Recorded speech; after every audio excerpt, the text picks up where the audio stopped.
Live, live from the Mercer. Studio travels. So Happy Monday. Yes. On the road again, but Market Mondays must continue. The show must go on no matter what happens. So, let's get into this. I don't want to waste any time. Big announcement was made. I'm sure you guys probably heard about it. It's not a rumor. It's true. Yes, everything that you heard is true. Market Mondays, the legendary Market Mondays, will be at MSG. Yes. On Black Friday weekend Sunday, 11/27, November 27th, 7 p.m. History will be made. New York City, Madison Square Garden. It's going to be a night to remember. It's going to be a historical night, sold out show, financial literacy, Madison Square Garden. We will be having some special guests that we may announce or we may not announce. You never know. We probably announce some, but then we probably won't announce some others. Listen, Hulu may tell everyone. Yes, sir. Exactly. They were so excited that they had to put it out before they. Yeah. They leaked the album. Wow. Listen, I got a couple of DMs. Yeah, we know it's the 27th. Yes, this is Sunday. It's a Sunday. Market Mondays is a show itself, but it travels. So Monday we'll be back right here on YouTube. Absolutely. But Sunday, 27th of November, history will be made in the garden. We home. Well, if you ever watch Market Monday, then you know the live show was never on Monday. We did a live show at the Apollo on Friday. Mm-hmm. We did a live show in Houston, which was on a Saturday. So now we're going to do our third live show, which is on Sunday. So Market Mondays, even though the name of it is Market Monday, it's a brand. So it's like, it's not necessarily that the only thing that could ever happen is on Monday. So the live shows, can happen any day of the week. It's just the name of the show is Market Mondays. Yeah. Don't take it too literally, guys. Yeah. And I can't lie, the live shows are, I think we could say way better. I mean, YouTube fire, great advice, it's not, man. It's not even close. It's not even close. The live shows are so much better. The energy is so much better. It's just a different level. And it's New York City. I won't reach deep in my bag, my financial planning bag. I haven't really spoke a lot about like different things in a while, but I'm you get them 30 minutes? What are we doing? Oh, come on. That's 30. You got 30. All right. I'm definitely gonna give a lot of information in New York on that day because that's special. That's a special stage. So, yes, if you've never been to a live show, you're doing yourself a tremendous disservice. And it's a vibe, too. Like, it's actually fun, musical performances, people's just great networking also. That's another thing. You're in a room with 5,000 people and you get to, network. Just like InvestFest, you never know who you're going to run into. a lot of good networking takes place, and you never know who you're going to run into if you're in the right room. So Market Mondays live, New York City. Do not miss it. I promise you, this is going to be one of them ones. Tickets will sell out fast. We're going to put the link in the description of this video. The link is on our website under the MSG tab, Market Mondays at MSG. Get your tickets, get them early. Don't pull an InvestFest where the week of you're trying to call every single person that you know. We don't got them. Their phone will be off. We don't got them. We don't got everybody in Red Panda, Abdullah, turn your phone off. Jaleel, Rashad, turn your phone off. Yes. Yeah, you talk about being in the right room. You know what we can talk about? Who's that? Aaron Johnson. Yeah. Aaron Johnson was in the right room. He was in the right room when we went to Tulsa. So we commemorated the 100-year anniversary of the massacre on Black Wall Street. And Aaron Johnson was in that room when we did it live in Tulsa. And he was also in the room in InvestFest. And his story was so compelling that we said, you know what? We need to sit down with you. Like, you're doing something very, very incredible. Yeah. And so that led to him having an actual episode on Unreleased. So shout out to AJ, just a passionate dude. And the world's gonna see. They're gonna see. But that's just the power of being in proximity of people who are doing great things. And I'm sure that's happened at InvestFest in any event that we've ever had. That you found your partner, or you found a business idea, or you found an investor just because you were sitting next to somebody. And that's just a powerful testament to the being in the right place all the time. I know I say it, but our audience really is always in the right place at the right time. And you never know who you're going to run into. We told the story about Dan Cathy, and I'm sure other people ran into him. But these are situations you got to present for yourself, right? You got to be positioned and you got to be ready when that opportunity comes. I had a young man come up to me from my neighborhood, and he had a business proposal. And so, just being from the neighborhood, I said, let me listen to it. And I'm asking him questions about the business, and he was like, "Yeah, I don't have the answers right now." I'm like, "Well, you're not ready. This idea is not ready. Now you have the luxury of knowing me, and I can tell you this, but you got to have that picture ready." Point, because you never know who you're going to run into, you never know the room you're going to be in, and you never know who's ready to actually hear and actually activate or execute on the information that you're saying. They may want to invest in it, so you always got to be ready in those rooms too. Yeah. So, and let's be honest. Whenever opportunity comes, it's never at the time we're most prepared. That's why, even with the story that we can tell, it's a good lesson of how much content she created. I mean, she's been in the industry, 20 years? Yep. Been on fire the last maybe 3 or 4. Comes to an event, gets connected, power of networking. Like, you never know when your opportunity is going to come. So I'm begging you, please be ready, because I hate for you to run into Bob Johnson or Tyler Perry, and you like, oh, I got a play idea or a movie idea, but I don't have a script with me. It's like, won't see Tyler again. Sorry. Right. Got to be prepared. Definitely. So, all right. So Earn Your Leisure, big episode this week. AJ Johnson. Speaking of AJ Johnson, he's an interesting guy. He has 3 grocery stores in North Tulsa. Very important industry. We talk about food. We talk about nutrition. We talk about food deserts. So North Tulsa, with Black Wall Street, was a historic district and a food desert within itself, very poor neighborhood for a variety of different reasons. But he has a mission to change that. So he put a grocery store in North Tulsa. It's done very well, and now he's opening 2 other grocery stores. And it's called Oasis. And the thing about it is, community-based grocery store where they have events. They have music, they have local entrepreneurs that make food inside the grocery store. It's a real community vibe. And, it's something that's important, because when you think about food, it's the most essential thing in life outside of like air, oxygen. Yeah. Like, you have to eat, and we don't control the food. So he explained to us, as far as like food co-ops, where grocery stores get their food from, profit margins of grocery stores, food deserts, the whole industry of food, why we need more Black farmers. It was a very interesting conversation, and very, very important conversation. So something that we have not covered yet, something that was a dope conversation. So that'll be out tomorrow at 8 o'clock. Shout out to him. Shout out to everybody in Tulsa. Very, very insightful. A lot to learn from the episode. I'm going to call it a fresh food market anymore. I'm not even calling it a grocery store. It's going to be a fresh food market. And the amount of passion that he has, you'll see it evident when you watch the episode, and when you listen to it, you're going to hear the passion from him, because he just wants to add value to people's lives. And it's very clear through speaking to him on the camera, off camera. That's his mission in life. And it's more than just buying food. There's a whole education process. So, financial literacy is something that's big. And so he's teaching financial literacy. He's teaching health. He's teaching all these things by creating community from the place that they know that the community has to go if not once a week, at least twice a week, to commune. And that's really what it is. They call it, you got this thing called Soulful Sundays, because it feels like, this is communion. This is where community meets. So he's a powerful dude. It's a powerful episode. Like you said, it's something that we haven't covered, and I'm glad we got the chance. All right, so check that out. Very important. Really quick, Troy, you took the words out of my mouth. The thing about him, I ran into him maybe 3 or 4 times in Atlanta. His energy is amazing, and it was interesting to see him talk about a store and not pitch. And I'm like, damn, what can we do me and Trap was like, what can we do to be involved? So I'm glad he's going to be on the episode with you guys tomorrow. Everybody check that out. Yes, very important. Troy, disclaimer. Well, before we get to the disclaimer, let me tell you about a good place to invest or put your money, right? We got a great choice if you're looking to bank or invest. Ally is the leading digital financial service company with passionate customer service and is relentlessly focused on doing it right for both customers and our community.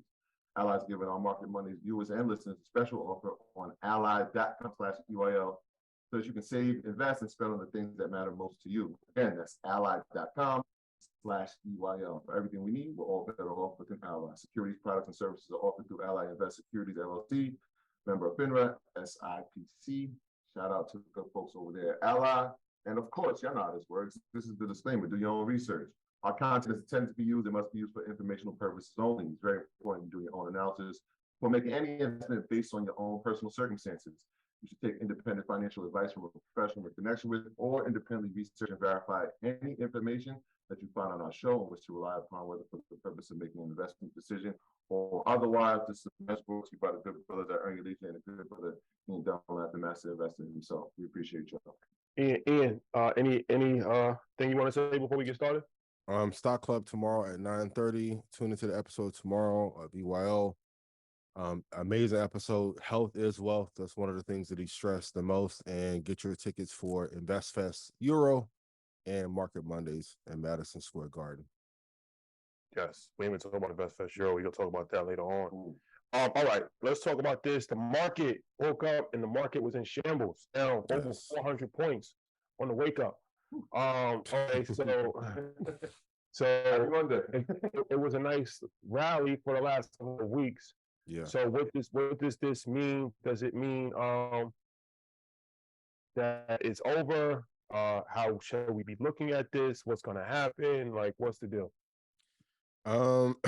Solid week last week. Now we're going to have a little pullback for a few days. One quick tip to know how the market is going to perform going into the week. If you look at the Sunday session at 5 p.m. Central or tune in to CNBC's app, the futures market will tell you what happened. So at the open yesterday, the market fell and it gapped down a little bit. Also, expiration ended Friday. So that's another reason the volume started to pick back up. And now because investors are a little bit worried about the economy and overall, we are seeing a little bit of a slight drop. Don't be afraid. It's still August. August historically is a slower month. I always tell the story of August 24, 2015, like was one of my biggest days in the market. So just be careful. September and October will start to pick back up. But this week we should have a little bit of a pullback. Yeah, I mean, I'm just gonna say that as far as value, people forget that Fridays are usually expiration days. So I know people look at Friday like, wait, we're the first time in 5 weeks we got to lose a week. So that's interesting. But you just got, like I said, just be patient with it. Again, the summertime is usually when volume decreases. That's just historically. And we're midway through the third quarter. And so, you know, again, be patient because we know what the fourth quarter does, especially in the companies that we talk about. A lot of the tech companies usually have their strongest quarters in the first or the fourth, or depending on, you know, their cycle, the first, like a company like Apple. So, you know, this is not something that we should be surprised by. We've seen it happen. I remember in August 2020 when we saw a nice little run, and then we had a great pullback at the top of September. So history, you know, we should use that as a catalyst to say, all right, well, this is where we use our information from. If we want to go back further, again, look at how historically things trade over the summer months. That's a slowdown, but you know, when we see a pullback like this, again, it's another opportunity. If you're starting, like, all right, well, this is some, I can now get to the points that I like. I can get back to the support levels or the resistance levels and use that to my advantage. So you should take it as a learning opportunity or an investment opportunity. Once again, and remember at the end of 2020, after COVID hit and then the market rallied, everyone's like, man, I wish I had an opportunity to get it at a low price. Now we're having consecutive weeks or months of being able to get in at these prices. Please enjoy them, because once the economic tide turns, this election cycle ends, and I talked about it in the presentation, but 6 months after the election, volatility usually ends and we start to see a upswing. So for those of you that are looking to hold for 2 or 3 years, you will be okay. Okay, so let's talk about this. AMC shares tank as rival warns of bankruptcy. Is it now a good time to invest in AMC? It's tough. Because, okay, let's be very honest. I know when it comes to meme stocks, I'm normally like, don't touch them. It's really hard to bet against AMC, maybe at $14 or so. If you're looking to invest for the long term, you can hold it. But I don't see people going into theaters. And I know they're doing something very interesting in terms of the ape rollout to be able to no comment on the ape thing this time. Not no documentary. No comment for me. Um, very interesting business model to get more liquidity into the business. I just don't see people going into AMC. I would recommend it as a swing trade. So if you're looking to get in between 12 and 14 bucks and you want to ride it up, great. I wouldn't hold it maybe for a 5-year period unless like the economic landscape for AMC pans out to be better. But I'm gonna be honest, it's hard to get people to watch a lot of normal content, let alone going to a movie theater right now. I will put a hold on this for a long term, but I will say it would be a decent swing trade. Yeah. The numbers show it too, right? So the three major theater firms in the country are AMC, Regal, and Cinemark. And so if you look at the numbers for this year, compared to 2019 pre-pandemic, I think the number's like 5 billion, right? As opposed to in 2019, like I said, pre-pandemic, the number for almost at the end of the summer was like 12 billion. That's So crazy. you're talking about less than half of the amount of income coming into theaters, taken to the fact that the ticket prices are now more, but people are just not going at the same way. And the movies that they thought would be blockbusters haven't really been blockbusters. Yeah. Right? And we had this conversation about what is a blockbuster. Well, I always look at it like, has it hit $1 billion in revenue? And so like Top Gun has been the only blockbuster, quote unquote, if that's the criteria. Other movies like, Marvel, they thought Thor would be a blockbuster, but that didn't really stay. Then they thought, maybe something like Toy Story could, not Toy Story, but Buzz Lightyear could be a blockbuster movie. And it just hasn't hit. And a lot has to do with streaming. Right? Like we can't discount the impact that streaming has on people going to the theaters. When I know in the contract, 30 days after it's in the theater, I can now watch it in my home. Yeah. Right? If I have to just wait, I can just, pay one price and watch it with my entire family as paying, $100 for a family of four to go see it in the comfort of my own home. So it's going to be tough. I'm not big on AMC for those a number of reasons alone, but going down the line of where's the growth going to happen, it's going to be tough. They got to be pretty innovative. I remember in 2019, I think Regal had a card, I think for $50 a month, you can watch unlimited movies. Right. AMC may need to do something similar. Now, with the fan base they do have with that 8 fan base, they may be able to monetize, but they need to roll that out really fast. And like you said, I mean, I watched Top Gun last Wednesday at home. Amazing movie. I don't think it was going to be that good. I feel bad for not going to see it in the theaters, but like you said, if I can wait 30 days or 45 days and watch it at home, what incentives do I have? So I think for companies that have physical brick and mortar stores, you're really going to have to figure out more incentives to get people to leave their home and come into your store. Yeah, it was Regal, right? They had I believe it was the 3-month subscription.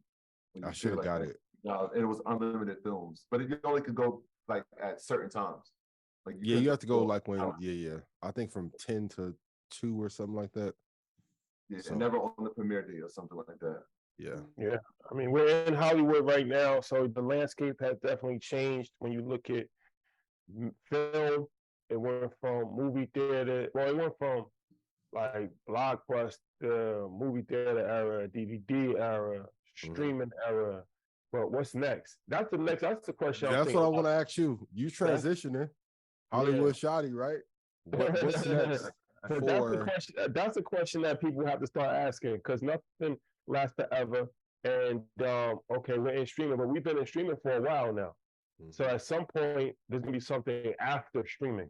So I think that the companies that can, already start to plan for that will be, ahead of the curve.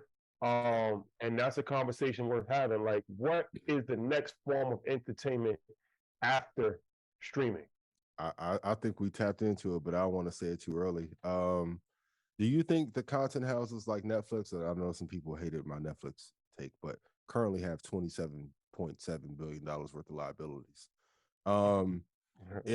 How much longer do you think Netflix and companies such as Netflix can continue to pay $100 million for a series for people to binge watch it in a weekend and never return to it before that model turns over? it's not too long. It's gonna be difficult.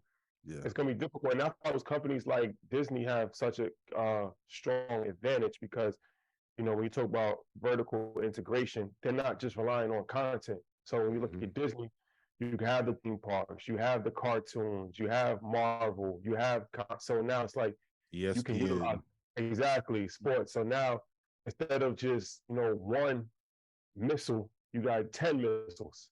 So Netflix is a great company, one of the best companies ever created, but it's still kind of difficult to compete with somebody that has so much in its arsenal. Yeah. And so I say that to say Apple. I know we always harp on Apple, but I think the next content giant Mega power. I think Apple will be a mega power in content space just because they have so much cash at the disposal and so much resources at the disposal. Everybody, well, not everybody, but the vast majority of people, especially in America, have iPhones. Yeah. So they have a tremendous advantage already built in with the iPhone. I think they're still figuring out how to actually make that work as far as their content space is concerned, but they're working on it. And that's something that they already have a tremendous advantage in that space. So I think Apple is something that, is interesting to watch when it comes to the content wars, because a lot of people are not really talking about Apple. Yeah. But, the streaming companies, at some point they're gonna have to transition their business model. And I think that one of the reasons why Apple may not be pushing so hard into streaming is that they're already thinking about the next leg of content. And maybe they're already saying, okay, we really can't win the streaming war, but we can potentially win the next war coming. And if those Apple glasses come out, go ahead, Troy. No, I was gonna say they're going for it. They just won the Academy Award for Best Picture. Yeah. They won Emmys for the Good Morning America show. So they're in the space, but like you said, they have the ability to literally dominate the space. It's just about how they want to go about it. That is Apple is always, you got to keep your. I mean, with Tim Cook being there as a great operator, like he's always looking at. I mean, and I hate to say it, every company that we invest in, we have to look to see what the net profit is. Like we haven't even mentioned, and I said it last week, if Google, who has a better profit margin, like they get all their content on YouTube for free. What a genius business model. What if they revive Breaking Bad and throw Breaking Bad 50 million and say, hey, put it on YouTube? Would that not be a top show? So when I'm saying Netflix is paying too much, and we've seen it with SoFi, we're seeing it now with Evergrande, there isn't an amount of money that you can have. We're seeing it with China. We'll talk about that later in the presentation. There isn't an amount of money that you can have that you cannot overspend and go into debt. So you have to keep your eyes on how much you are spending. Avoid lifestyle creep in your personal finances, but also in your business.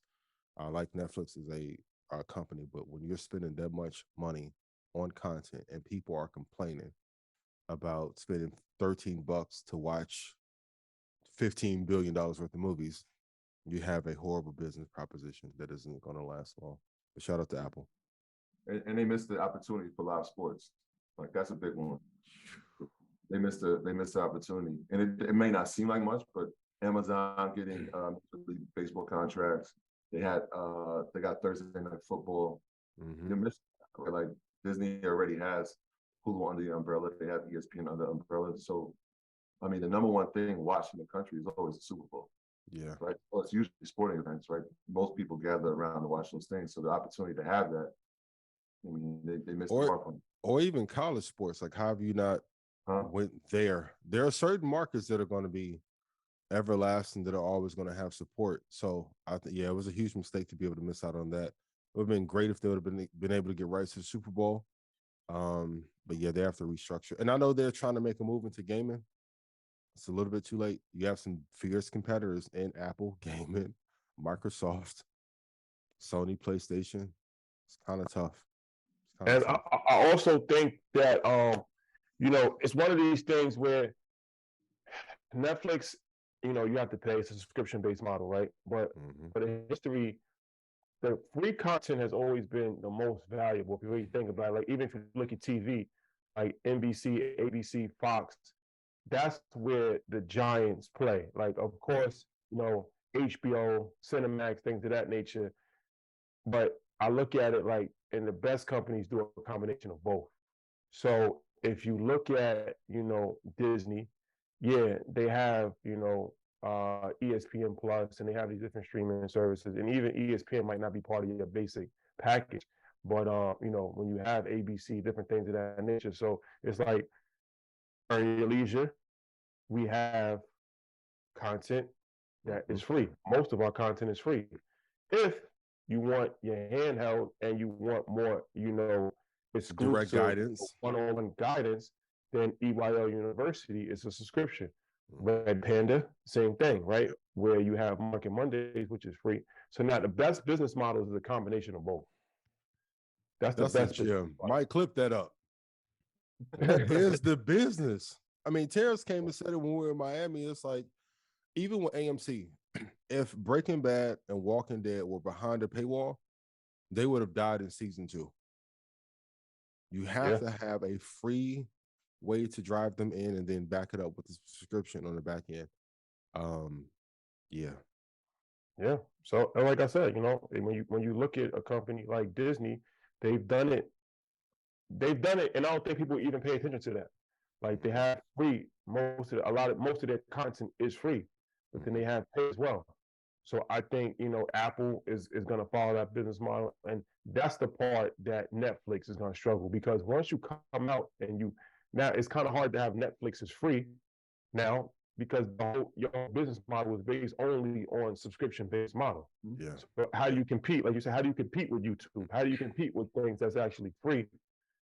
You know, some people might be willing to pay for it, but some people might not be willing to pay for it. And then you add the fact that they're trying to put ads now inside of their, you know, I mean, their programming, which is like, we're not used to that. We're not accustomed to that. Like, we're accustomed to seeing ads on Hulu, right? Like, we're accustomed, even if we watch the Disney Channel, like with our kids, like, we're used to seeing commercials inside of these programs. I'm not used to seeing commercials on Netflix. So like, you might lose an audience for even trying to change, you know, the business plan in that sense, because it's kind of late in the game, right? But you need to figure out how to add revenue. Obviously, getting ad dollars in makes sense, but your audience they haven't been taught to look and view your content like that.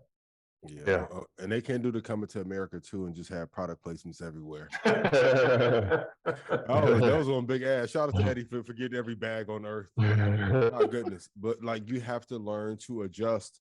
And here's the scary part about Disney. Disney, in my opinion, does not have 15 great shows on Disney Plus yet. Wait till they get some amazing shows that we love to watch. Scary hours. It is going to be tough. It's another reason why I always tell people, no matter what the business is, you should not compete on price alone. Because somebody will always be able to beat you or have more resources and more capital. It's going to be tough. Yeah, definitely going to be tough. And we can't forget HBO. Like, HBO and Discovery, that move. Because when you talk about dedicated audience, dedicated following, they have shows that happen, right? Like, last night, House of Dragons premiered.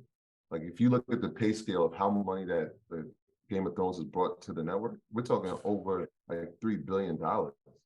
Like, that's a core audience. That show is now, you can binge watch that. You know what I mean? Like, they have shows like that. I was on the plane yesterday watching Insecure, like, damn, I really missed the show.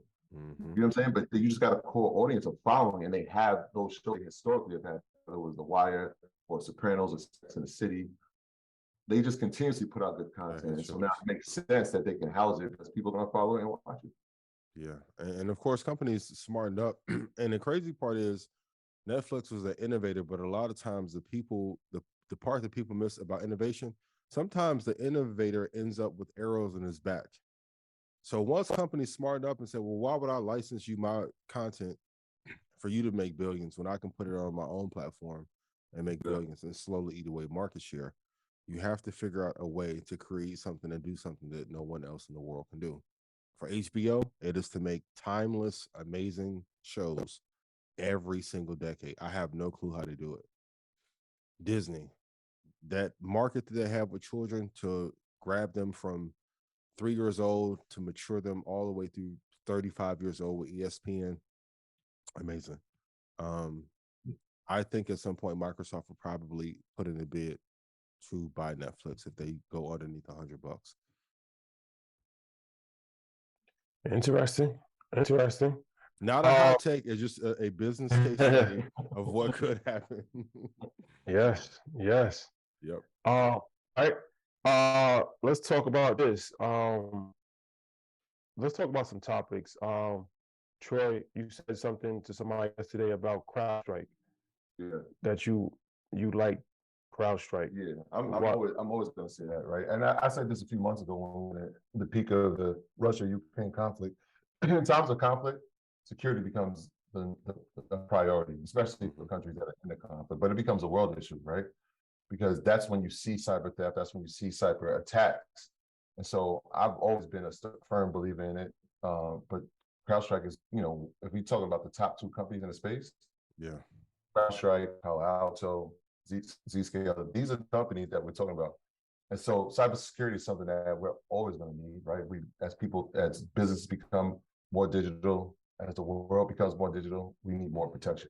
And so a young lady was asking me, what's a company that, we haven't been paying attention to over the past 6 months? And I'm like, CrowdStrike. Like, if you haven't been paying, like, if you look at the history of it, if you look at how it's been performing, it's kind of like been quiet as kept, but it's done pretty well over the past 5 to 6 weeks. And so that's one of those sleepers that no one talks about. I know Trap was big on that a few years ago. But yeah, I'm like, make sure you pay attention to that, because it's something that you can definitely keep in your portfolio long term, or if you're trading options, if you like to do that, you can definitely put some leaps on it as well. I mean, they won an innovation award last week, and this morning they got the best security company award from SC Awards for the 4th time. Great company. I mean, and it's sometimes it's these boring businesses that just chug along. I remember in 2020, Shadi, I think you said only people that are not rich think 10 or 15% growth is no real gain. So it's company like these that are print 10, 20, 30% on accident that you never have to worry about. And like Troy said, as these crises become bigger internationally, you're going to need more cybersecurity to protect your business and your personal information.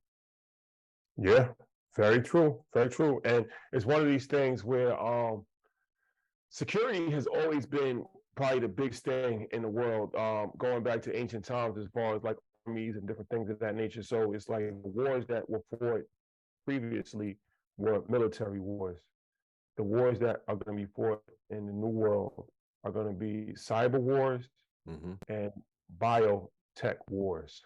So these are things that's extremely important because it's like cybersecurity is very, very vital. And then when you start to talk about that bio war, that's a whole different conversation. Ian probably getting his dragons about that. That's a whole different conversation. Yes. I'm gonna stay away from that. I want to get some sponsors there. Shout out to Ally. Even when you write, they're like, it's controversy. Hey, I'm good. I'm learning. Content creators, please learn. You can scare partnerships in the bag away. I'm not caping. I'm just sharing some lessons with you. Very important. All right. So the one thing other talking point, the earnings, and which companies are viable. So and why is company earnings important actually? Let me just ask that question because I know Troy does the earnings report every week, and people that are new to investing, or even people that have been around investing, they might not fully even know what's the importance of even, caring about a company's earnings. You can look at it as a Troy, go ahead, my bad. I was gonna say we can make it real easy. You want to see is the company making money or is it not making money? So that's the easiest explanation. Some companies don't make money, but can still be quote unquote good companies. Is that true or not? Because a lot of companies didn't make money for a long time, and they're some of the most strongest companies in the history of the world. And the reason why, and that's why I tell people, I think it's a mistake to play the quarterly earnings game, and for everyone else, you can like look at it as a report card for how they did for that quarter. But a lot of times you may have a hedge fund pushing, you may get a last minute push for volume. There's a lot of other factors that at play because hedge funds and capital allocators have to put the money to use every quarter. When you start to look over a year or two, you really can see if a company's doing well or not. Sometimes, okay, shout out to my mom and dad. Like, remember sometime I didn't bring the report card home right on time, and then like my guy Marcus here, he had changed my grade, and I'd be like, "Here, Dad." He like, "You ain't getting no damn B, man." Right? Sometimes they can game the earnings to be in their favor, or sometimes we even see companies have great earnings and then fall. That's why I say I think one of the biggest mistakes in American commerce is to judge things on a quarter by quarter cycle. I think you should go by year. But Troy has the best explanation for what the earnings report is. Yeah, Sure. it's your report card. It's really your report card to see how you're performing. But you really have to understand the business in itself, right? So like this week is a big retail week. So you got companies like Nordstrom and you got Macy's and Dick's Sports are reporting, right? Now, based on their numbers for the past 2 quarters, it could show you that there's an increase in revenue, right? But when you take inflation into account, and you know the prices are more, then yeah, you're gonna make more money because the prices are more. You factor in for the next couple of quarters where now it's like back to school. This is the height of their season, or it's a sports season. The prices being increased will increase revenue. Does that mean that they're selling out of their items? I don't. That's not necessarily true, right? Like it's just one of those things where it's like, all right, we got to take all factors into account when we're looking at the earnings. And I'm gonna like we've seen plenty of times, right? When Apple had $100 billion quarter, and the next day it fell 5%. Fall. Yeah. Like, this doesn't even make sense. So you got to be careful when you're actually making plays. I know in the futures market, especially in the options market, if you're basing it on just the earnings. So there's a lot of factors into it. And I'm only speaking from experience. Yes, that's a dangerous time to play. We've done it before, and I'm telling you to just be careful with that. When it goes right, it's amazing. You are on cloud 9. You feel like Thor 1, not the most recent movie. When it works against you, man, it is a pain. I was looking at Macy's numbers. Macy's is almost at its low from 1999.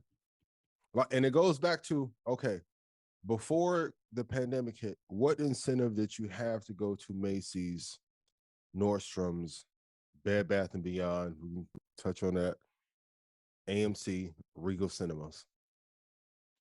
That people are not leaving the house, and now they don't have money as a result.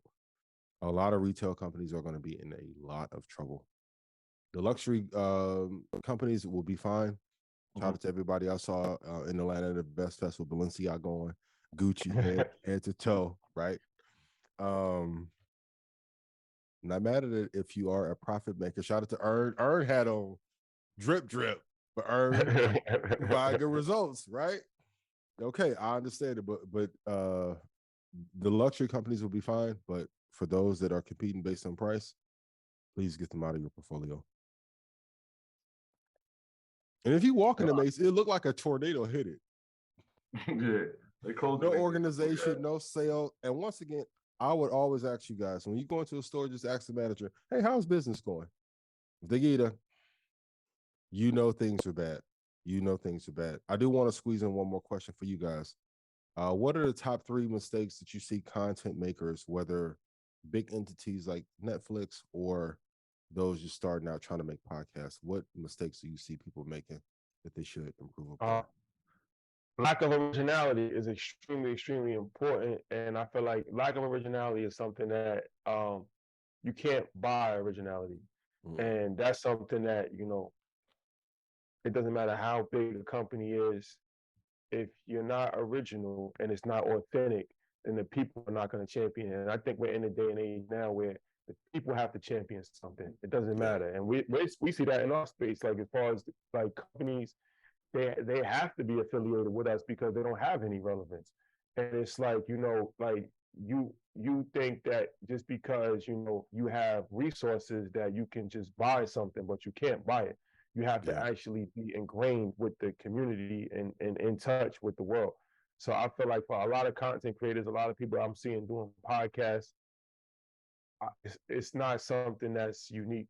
It's not original. It's just like a spinoff. Like it's a remake of like $1 Million Worth of Game. It's a remake of Market Mondays. It's a remake of Earn Your Leisure. It's a remake of Joe Budden. And it's like how many? There's too many remakes. how many times can you remix it? Like, you know what I'm saying? How many times can you remix it? So I always tell people, man, don't follow the crowd. Don't follow the crowd. Be original. And that will be something that will be extremely beneficial for you. And then the next thing, I say this all the time, is consistency. Yeah. Most people are just not consistent and they fail because of that. Yeah. Can I jump in real quick? If I've heard you say that 3 or 4 times before and I don't have access to you, when you say consistent, how many episodes should I put out? How often should I be recording? What does your schedule look like? Because some people may think consistent is like 10 shows a year. Yeah, I mean, for us, it's been every week. We're Market Mondays, Earn Your Leisure, every single week. We don't miss a week. Maybe the last week of the year we'll take off. 19 Keys is somebody that's different because he comes out sporadically. Like, he might take 2 weeks off, but he's a special situation. Yeah. It's like a movie. Episode 1, I'm like, you shoot with 10 lenses you shoot with. Yeah, but once again, that goes back to the originality. Like he's not following no other person. Like his shows look like motion pictures. His topics, he went completely left. He's not talking about financial literacy. He's talking about relationships. He's talking about food. He's talking about the metaverse. He's talking about aliens, just your third eye, chakra. Is that 444? 444 like right. That's smart though. Yeah, it works because it's like nobody else is in that lane. So he comes in the lane and it's like you're not expecting him to have a whole production, especially on Earn Your Leisure. Earn Your Leisure was known for business. So now he comes to Earn Your Leisure and he completely changes the dynamic of it. And that's why I tell people all the time, like, look, if y'all want to put shows and y'all want us to work with you, how is it going to be different? Matt has a real estate show. Market Money is the biggest investment show. Earn Your Leisure is the biggest entrepreneurship show. Like, Add Cash is doing his thing. Like, financial literacy, I mean, how much more can you get? At this point, if you don't know something, it's your fault. Like, at this point, how much more information can we give you?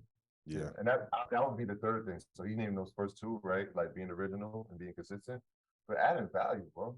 Like people, I actually do them like, yo, what's the point of this business? You just trying to make money? And the answer was yes. I'm like, well, this is not going to work.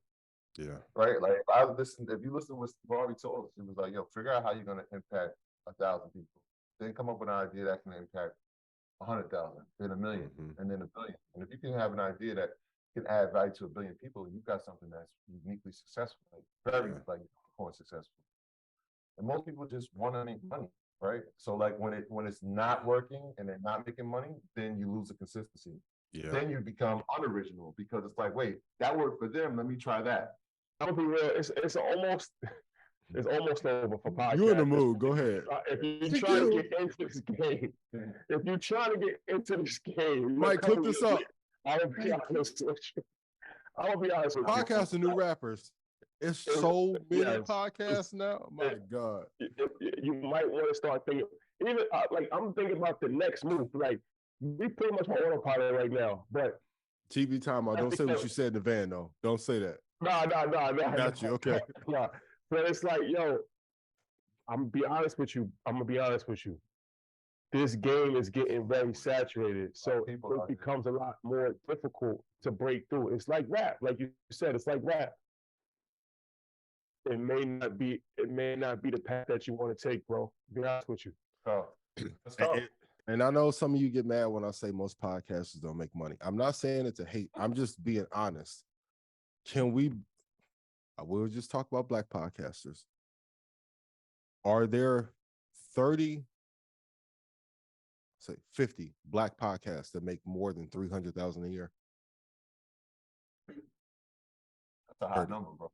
That's a big number. That's a big number. Troy politely is saying no. I'm telling you. So even for us, like when we started Market Mondays in 2020, it was still like new for Black to have Black faces on podcasts. And look how quickly the world changed in 1 year. That's why I'm so big on, like, if you have an idea, execute it. I told a few of you privately, I think most content is too long. Some people are doing 4-hour episodes about nothing.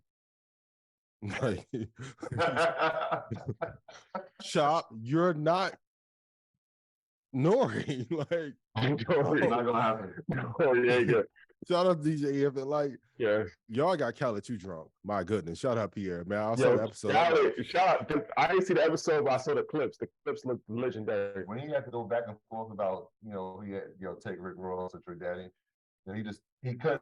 So Khaled, but Khaled's a perfect example. Khaled's winning because he is like that's him, and he carved out a lane for himself, and he's original, and he was doing that like nobody else was doing what he was doing, how he was talking, how he's moving, and that's the original. Like you gotta, and you always gotta think the next step. So I encourage anybody that's looking to get into content, be original, but think about the next step. What's the next step? Speaking of next step, we got a big announcement next week. We'll talk about that later on. But yeah, man, I don't want to discuss. Can you give any clues? Any clues for the people? We got to get back to the culture. Shout out to my guy John at United Masters. I was telling him like, we got a few things planned for New York. Of course, the cat's out the bag as far as Madison Square Garden. Yes. And I'm like, we got a few other things we got planned for New York within the next couple of months. And I'm like, it's crazy because growing up, you heard the King of New York, and you always thought of it was Biggie. He was the first one to call himself the King of New York. And then, Nas had it for a while. And then Jay-Z, of course. And then it's up for grabs at that point. Diddy and 50 Cent. Kendrick even wanted to be King of New York. Yeah. King of New York is one of these things where it was always, for our culture, it was always a rap artist. But I think we're going to open that debate. Talk spicy. I like when you talk crazy. Come on, Car Keys, we get on it. I mean, I'm not really seeing anybody, doing what we doing. So he was like, that's interesting. He's like, you gotta open up the King of New York debate outside of rap. I'm like, yeah. Why not? Why not? Why not? Why not? Who else would be in contention? Who's in New York? I mean, who's in New York? It's you got the old guard as far as like the legacy artists. They don't even live there no more. Well, like the legacy artists that still live there, like Fabulous and Jadakiss, things of that nature. Oh, okay. And then you got new artists like Fabio Foreign. Mm-hmm. And shout out to all the rap artists. They're amazing. They're all amazing. You saying y'all King of New York content, right? But this is bigger than rap. Yes. This Ian Dunlap of the Red Panda Rebellion. I said it. He's been a rap, as my boy Rose was saying. But we'll talk about that later on. Interesting. Yeah. Listen, I know we always on button. You always having a conversation about podcast awards in that fourth spot. I'm for real. We need to make Forbes do a Forbes list podcast listing. Yeah, it makes sense. They gotta have the numbers correct though, because sometimes the numbers are off. They work hard over there at Forbes, so they make mistakes. I still gotta have the podcast list. Let's just make sure the numbers are accurate. Please. Be unique content, personality, brand. Even like me, when sometimes people be like, yo, you ranting out, can't believe he said that. It's like, hey, that's just me. But I try and back everything up with fact. Even with Keys, people like he's controversial. I'm like, no, he's intelligent. He's just covering topics that you have not heard before.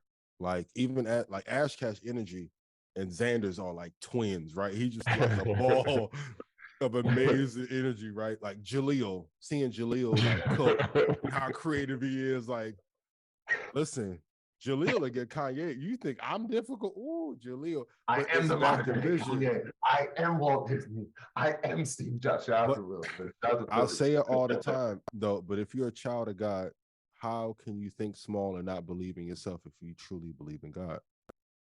That's a fact.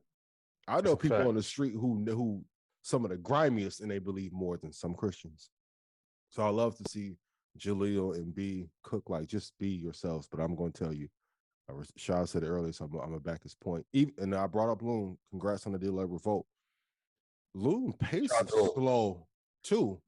He'll slow flow you to death, but he is so comfortable being him. And when I saw him in Revolt for the first time, he was like, yo, I'm going to be that dude next year. And the way he said it, I'm like, I don't know who he is, but I believe you. And it turned into something, seeing what 85 and what Chad is doing and what Ryan is doing behind the scenes. I talked to Chad the other day. I'm like, man, y'all doing 20,000. Like, it's nothing. Yeah, inspiring. they doing. Hey, shout out to 85 South, man. They definitely. Uniquely yourself. Whether it's Trump, O'Reilly, Oprah, Kanye, Diddy, Jay, 50, all those personalities are different. There's a lane for everybody. Derek Grace, there's room for everybody. Derek Grace, happy belated birthday to Derek Happy Grace. belated. Happy belated birthday to Fat Joe too. Yeah. Joey Crack. Joey Crack. Oh yeah, Both, shout out to King. both alumni. King of New York, huh? Shout What other podcasts are there in New York? Shout out to Weezy and Alex. Joe Button. Joe and Joe Jersey. Button. Joe, I love you. You my dog. Corey, love you. Joe and Jersey. He's a Jersey dude for sure. Yeah. That's Yeah. interesting. That's it. Earn your leisure and horrible decisions. Shout out to them. Listen, you gotta give yourself, like, even when I was like, hey, the greatest investor of this era, like I was talking to Trap, I'm like, I don't mean nothing towards those that I rock with, but I'm like, I have to give myself a title. Yeah. My name born. Ian Dunlap a born name. So it's the master investor and greatest investor is controversial. The highest title. And when you talk about King of New York, not to harp on this, but it's what you do for the city too. Like, so when you see Dykeman and you see all of those banners, that's because we actually support the tournament. Y'all moving like Bad Boy right now. I ain't gonna lie.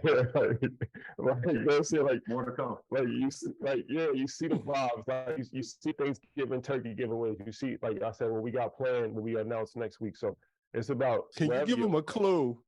Give them a clue. They don't know. I like when you get like this. Every time you're in LA, Jesus, just say a little bit more than Ian and 19 Keys way. Remember Kanye, and remember his journey. Yes. TV timeout. If you follow Kanye's journey, you know. If you know, you know. If you don't, you'll know next week. It's a good blueprint. I'll be ready. So easy. Sure, what we doing? Yo, Ian, we gonna go a throwback, right? Yeah, you know, let's do it in the best fest special and give some exclusive. You gonna go into presentation mode? Yeah, let's go for a presentation mode. I'm sure everybody's gonna enjoy it. I'm gonna give you the permission right now. Can you see my screen? China's real estate market is considered the most important sector in the world. The total value stands at 60 trillion, more than an entire U.S. equity market and 2 times our housing market. It's unraveling. Now with the S&P predicting a 30% drop, which is 1.5 times worse than the 2008 crash. I've been telling you guys for over a year, don't touch Chinese stocks. I love Alibaba. I think Jack Ma is probably one of the greatest entrepreneurs of this century. But when China is choosing to go to war with us at all costs, you can't invest in that market. Leave it alone. This is not about me beating my chest, although sometimes I feel like it is. I am signaling a warning sign for you guys to stay out of trouble, because what I don't want to happen is you show up in New York or London and be like, yo, I should have listened to you, but man, I listened to somebody else and now I'm down 80,000, down 50,000. Down 60,000, down 200,000. I met some of you at InvestFest who told me you was down $2 million. It's not worth it. Let it go. Chinese real estate market is collapsing. So when I say that it's going to fall apart, and of course, will the economy come back? Yes. But if China's real estate market has a quick downfall next year, it would have a huge effect on us. Let me show you this video really quick about the economic death of China, and I want you guys to write this down as your first homework assignment of the week. China, a terrible part of history, could be about to repeat itself. In 1989, Chinese students led massive protests in Beijing, which threatened the power of the CCP. So Chinese government retaliated and attacked its own people using soldiers and tanks, resulting in the... In other news, Coinbase will be a meaningful beneficiary of the Ethereum merge, JP Morgan says. Hey, I'm not anti-Ethereum. I'm just letting you know what people are saying. And I know some of you also had an issue with the housing take that I have. Here's one thing I want you guys to know. There is no money and no value in opinion. I want you to go look at the gross salary every year of David Tepper, Paul Tudor Jones, Warren Buffett, Einhorn and compare them to Skip Bayless, Stephen A. Smith, and whoever else that you see in media talking about a category of interest, and look at the differential between salary. I don't care about nobody's opinion. I'm only giving y'all facts. If you choose to listen to them, so, and shout out to Stephen A. and Skip and Shannon, shout out Unc, right? But the ones that are on being pundits don't make the money that hedge fund managers make. My end goal is to be the greatest investor to walk earth all time ever, excluding nobody. I don't care about the hot takes. But I'm here to tell you, like, if home sales fell 6% in July and the housing market is entering a recession, and over the last year, the market has fell 20%, that means we technically are in a correction territory heading into a crash. If private equity is not spending as much money, if quantitative easing and the Federal Reserve says that I'm not buying any bonds anymore, the bonds have to actually provide some damn value. What does that tell you? We may go through a 2-year period where we're in the bear market. For those of you who have houses and you're like, hey, what do I do with the information? If you have a house that you like and you want and a good deal, if you're going to hold for a 10 or 30 year period, it matters not. For those of you in real estate, if we are 4 standard deviations outside of the range of which we should be, we are going to come down to a normal area. I love you guys. Last week, I made some comments on Netflix, so I want to give full context. At first, when I was like, let me put the video together and put my notes, I was going to come on here on my Flex Hogan, shout out Funk Flex. I just want to come on my macho man thing, but let me break down why I'm telling you Netflix will probably be the first one of all streaming services to go away. More than likely, Microsoft or Apple is going to end up buying Netflix if it goes under $100.37. But let me pull up some more of these facts for you so I can make you a better investor. Total debt, $16.6 billion at the end of June. Total liabilities, $27.3 billion. I'm not an economist by any stretch of the imagination, but $27.3 billion is a lot of damn money, right? It reported its first quarterly loss in a decade. The customer base that they have hates when they increase prices. That's a terrible thing. In 2022, they're projected to spend $18 billion on content for you to burn through it in one weekend while you having sex with your side bae and never watch it again. Tell me what happened in episode 4 of Stranger Things. Man, I got a great idea. Troy Rashad, let's shorten these shows. 30 minutes, 45 minutes. Disney's spending $33 billion on content. Peacock is spending $3 billion. Netflix has an 18% profit margin. Now, when we get to real numbers, 18% profit margin is not great, especially when you have a competitor like Apple that is a luxury brand. The number 1 brand in the world is a luxury brand. Their profit margin is 28.8%. And Google, who owns YouTube, profit margin is 29.5%. So those two alone are putting an incredible amount of pressure on Netflix. I know for those of you that are in LA and you're filmmakers and you're like, hey, they're never going to stop. Trust me. I know a couple people, man, don't make me call Weezy right now and get Weezy on the line and give you some insight. Things are changing. Trust me. So I don't want, once again, please clip this part up. I don't want Netflix to go under. And I think because they needed growth, hedge fund managers is the they that I'm referring to. Netflix got bundled up and they were one of the ones who end up going up too fast and too high. But the thing that killed Blockbuster, too much debt, is the thing that's going to end up killing Netflix.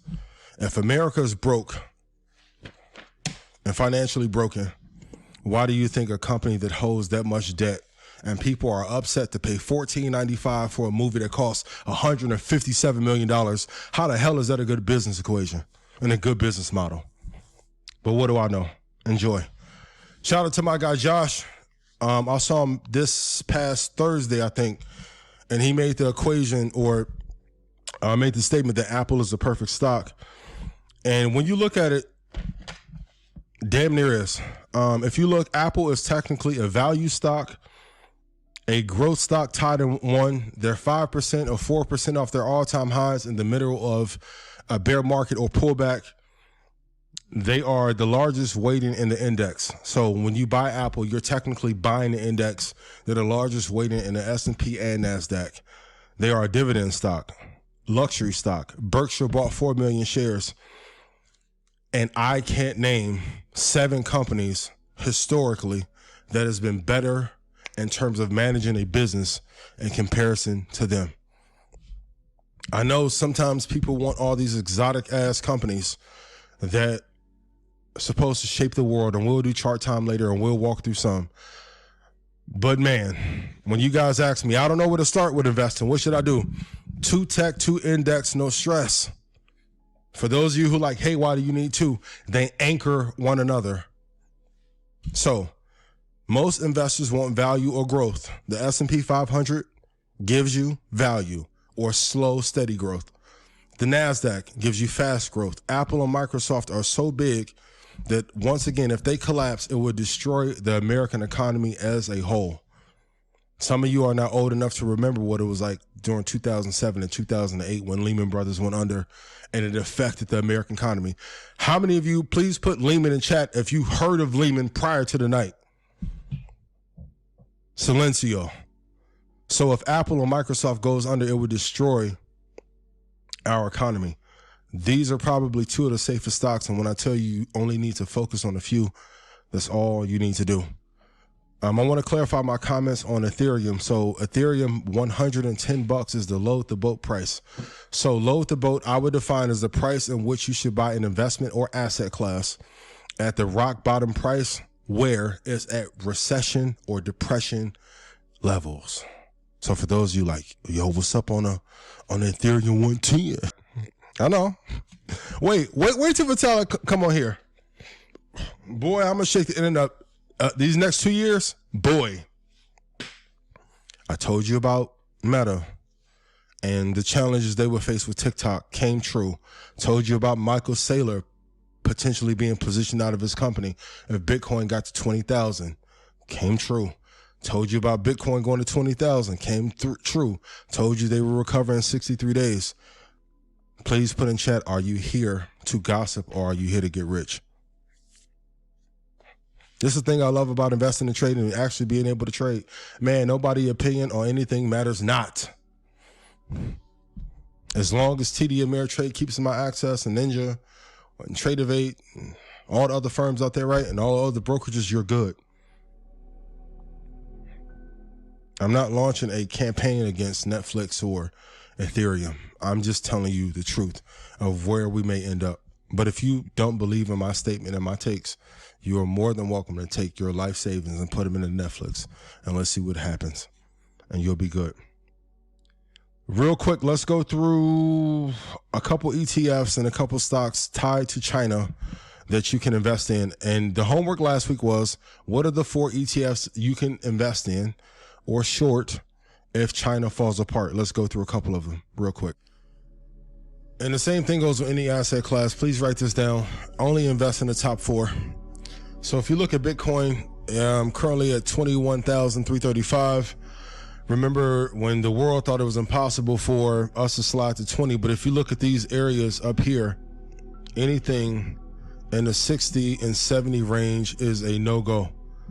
These are the areas in which you will want to exit or take profit. You do not want to buy here. This is a no-buy zone. You only want to buy in the trenches. A simple thing you can do is just mark off the bottom of each month, and then that can tell you a price of where you can get in. Do not buy. And once again, if somebody is telling you to buy or going on like 3-month media campaigns telling you to buy something, it's only because it's in their benefit to do so. You don't have to really push your asset class if it's good. If we look at Ethereum, Ethereum has slid down as well. I told you guys last week to buy 1544 on August 20th. It went to 1531.73. You would already be in profit. For those of you who executed and did that, I am proud of you. Let's go to some of the ones that we talked about in China. CHIX. Does this look like a good one to invest in long term? Yes or no? The top is up here, The bottom ranges are down here. Stock is currently at $11.99. I really don't like it until it gets maybe till $8.30. Let's look at KBA. Put these on your watch list. I don't want you to buy them. But KBA is another one in which you can look at and which you potentially can short. I want to say this now. It's a homework question, but I'm going to give you guys the answer. How long should you short a company or asset that is falling apart? How long should you short a company that is falling apart? In the worst case scenario, I only want you to short it for 3 months. And here's why. You can short a stock, and at maximum, if it is not leveraged, the highest return you can get is 100%. The risk is unlimited though. And if you don't have rules in every trade that you take and you don't stay away from emotions, it can lead to a lot of disaster. So I only want you to short something for 3 months, and you still need to short at the top of the market. So if at top of 2020 or 2021 you were shorted in this area, I would not be mad. Now it's almost at the value area in which you should be buying before you touch it. Let's look at FLCH. This is a 5-year chart. Is this something you will want to invest in? The high last year, $38.35. It is now $19.25. Yes or no? Let's look at PGJ. This would have been a hell of a short if we could have caught it up here. Shout out to everybody in Dream Team and the snipers. If we could have caught it in this range from 84 down to 72, yes, it's at 28 bucks now. Now the move is over. If we go look here at the bottom range, 2059 and 1138 are like the all-time low areas in which to buy. Those are the only areas I would look to potentially buy those long-term. Hold on. The number one thing I want you to know, and I tell you guys all this all the time, you don't have to gamble. GXC is the next one. So when everyone was talking about the crude trade from last year, nobody was talking about short China. I said this at InvestFest, and I said this here on the show. Investing, especially when it comes to trading, it comes down to who has the best information. And I know some of you get disheartened and be like, well, I don't work for a fund. Neither do I. I don't know billion-dollar hedge fund managers. Me either. They're knocking now after getting 70 and 80 things right per month, right? Only thing you have to do is read. And when you do your own homework and don't rely on anyone else, your thesis and ideas is a lot easier to be uncovered. KURE is another. I'll zoom past these. Let's go to EWT. Let's go to KRGN.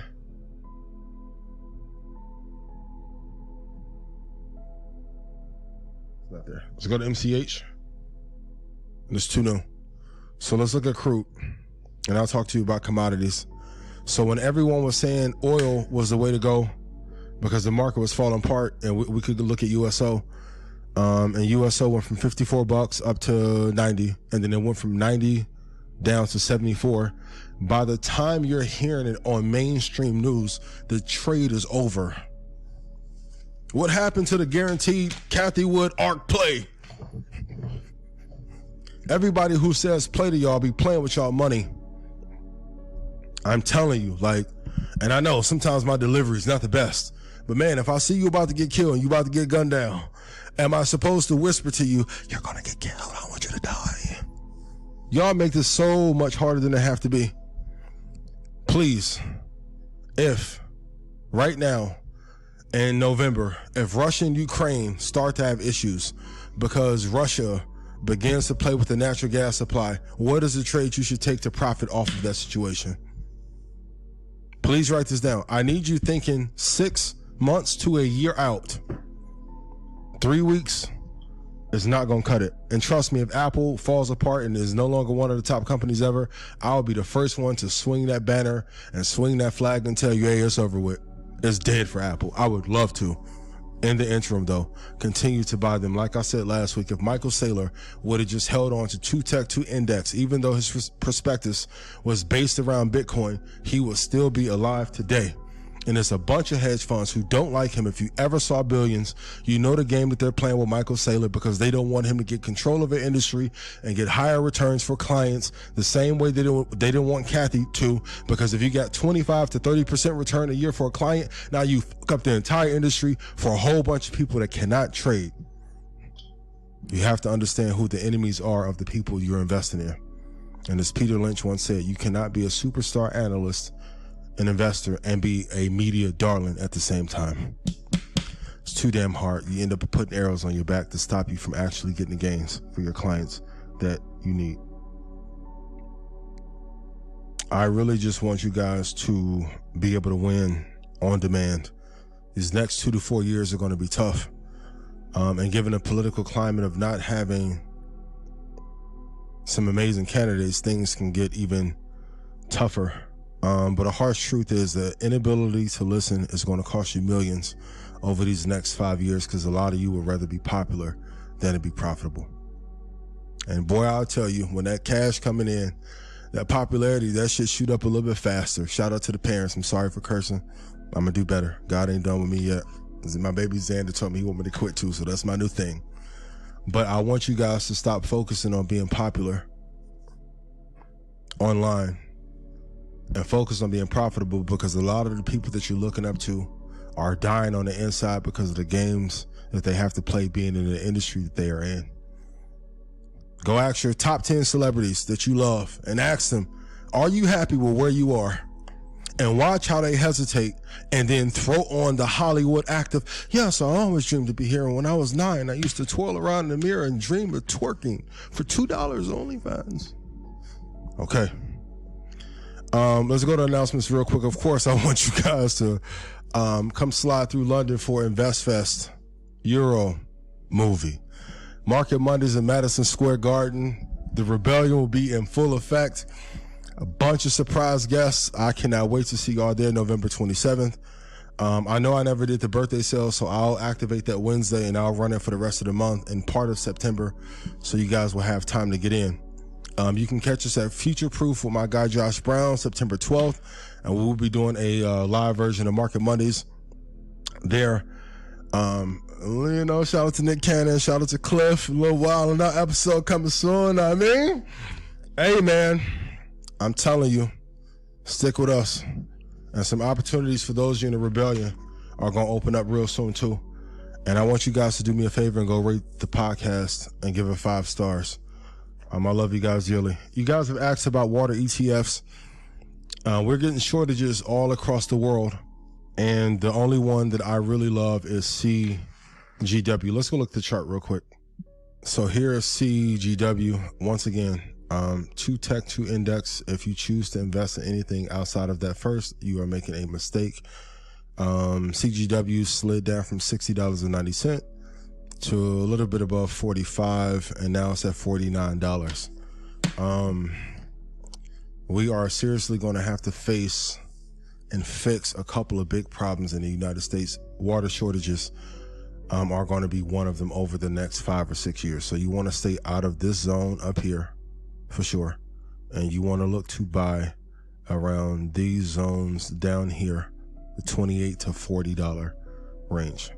You want to wait for things to go on sale. I know it's easier to say, forget it, I'm going to just buy at any price and hope that it goes up. But one thing I want you to know, and people know this in real estate, all of your money is made based on the price that you pay for something. If you have to hope for something to go up, more than likely it's not. And some of you were super upset about this Ryan Cohen situation with Bed Bath & Beyond.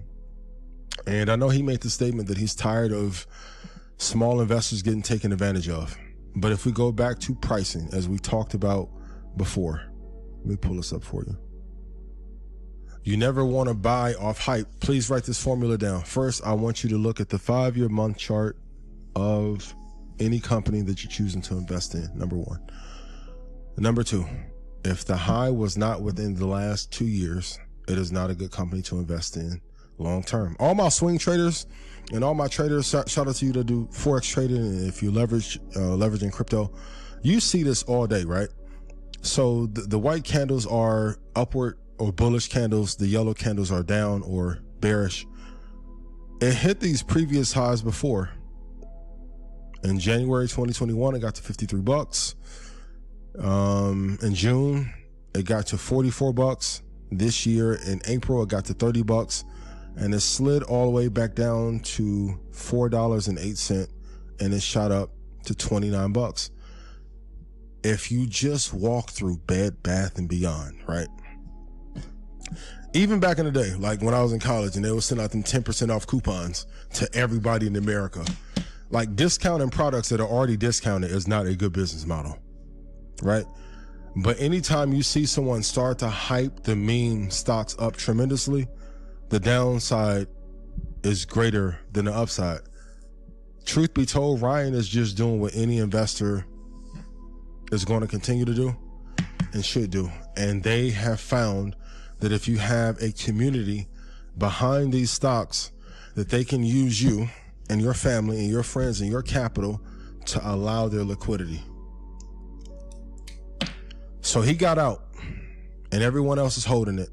But if you look at this slump down from $80.82, you can see this is not a good company to invest in. This company started falling apart in 2014. Let me zoom out a little bit further. I mean, if you look at this. This is the all-time chart going back to 1992 when they first IPO'd. Bed Bath & Beyond is almost at the 10% price level of the all-time low. So we had a nice run from the 2000s and post 2008. And honestly, even in 2008 through 14, a lot of that run up was from the Federal Reserve printing money and quantitative easing being pushed into the market. And I know sometimes you guys feel like I don't want you to make money from this trade. If you get in and you're disciplined as hell and you're able to jump in 5 or 6 days and make money, great. Let's look at a day chart real quick. So if you was able to catch part of this move, 450, even on a gap up, when you saw it went to 11, I'm not mad at it. I'm not mad at it. But when you saw it got to 25 bucks, gaps usually fill. So if it gapped up to the upside, you knew that it was going to slide back down. And technically, in a few weeks, Bed Bath & Beyond is probably going to come down back to $8.29. If it breaks that floor, it's going to go back to $4. Use the trades. Don't let the movement or the person at top use you. This is what I always tell you. You have to see who is investing in these companies and who is pushing this narrative and who all of a sudden on a Monday makes these stories go viral. Because guess what? I want to tell you the truth. If you're black or brown, nobody who runs a hedge fund is going to come to your community and tell you, yo, this the play, this the one to the moon. No, it's not going to happen. Never in history has it happened. And if you think that a community is rallying around a position for your benefit, you're going to get taken advantage of. I'm sorry, it's no other way to put it. And shout out to one of the greatest investors in the crypto space, Sam Bankman-Fried. I want to read you an article, and thank you for sending this to me. But please listen. These are his words, not mine. Now, that is all with the assumption that the overall macro environment does not degrade from here. If the NASDAQ has another 25% left to drop, and if interest rates are actually going up to 7%, and if we're going to be in a recession for 2.5 years, in that world, I think Bitcoin might go down to 15K or 10K. Then there may be a new round of carnage that comes from that. This is not me. Go put that shit in your Discord. Might clip this one up. Sam says it's not me. I'm just reporting live. Shout out to Lester Holt. Everybody in Chicago, they used to report. Mark G and Greco, right? Listen, for every investment that you make, 2 questions you have to ask yourself. Am I the sucker in this deal, or am I the one finessing and that's going to end up on the top? And if all else fails, what is the worst price that this asset class can fall to, and where should I buy it? Now, if you're holding, you still have to take in consideration that Bitcoin has provided the greatest returns for any long-term investment over any 2 to 7 year investment cycle. Walks Apple through the park and destroys it. Whoops Google's ass in terms of performance. But as Michael Batnick told us before when he was on the show, the higher the risk in the stock or asset class that you're investing in, the higher the reward, and the inverse is true. So if you want the 60%, 80% in a month gains, you have to take the drawdowns of 40, 50, 60, and 70% when it's happening. In a survey, half the people who took the survey responded. 52% of companies says that they are planning to do hiring freezes over the next year. For those of you that are creators, creatives, brand builders, future empire builders, put your foot on the gas now. I know you heard the story about Groupon, Uber, Facebook, Disney, all these companies being made in a recession. It is out of necessity. And I always tell you guys, it is no one's job, no company's job on earth to provide you financial protection or stability.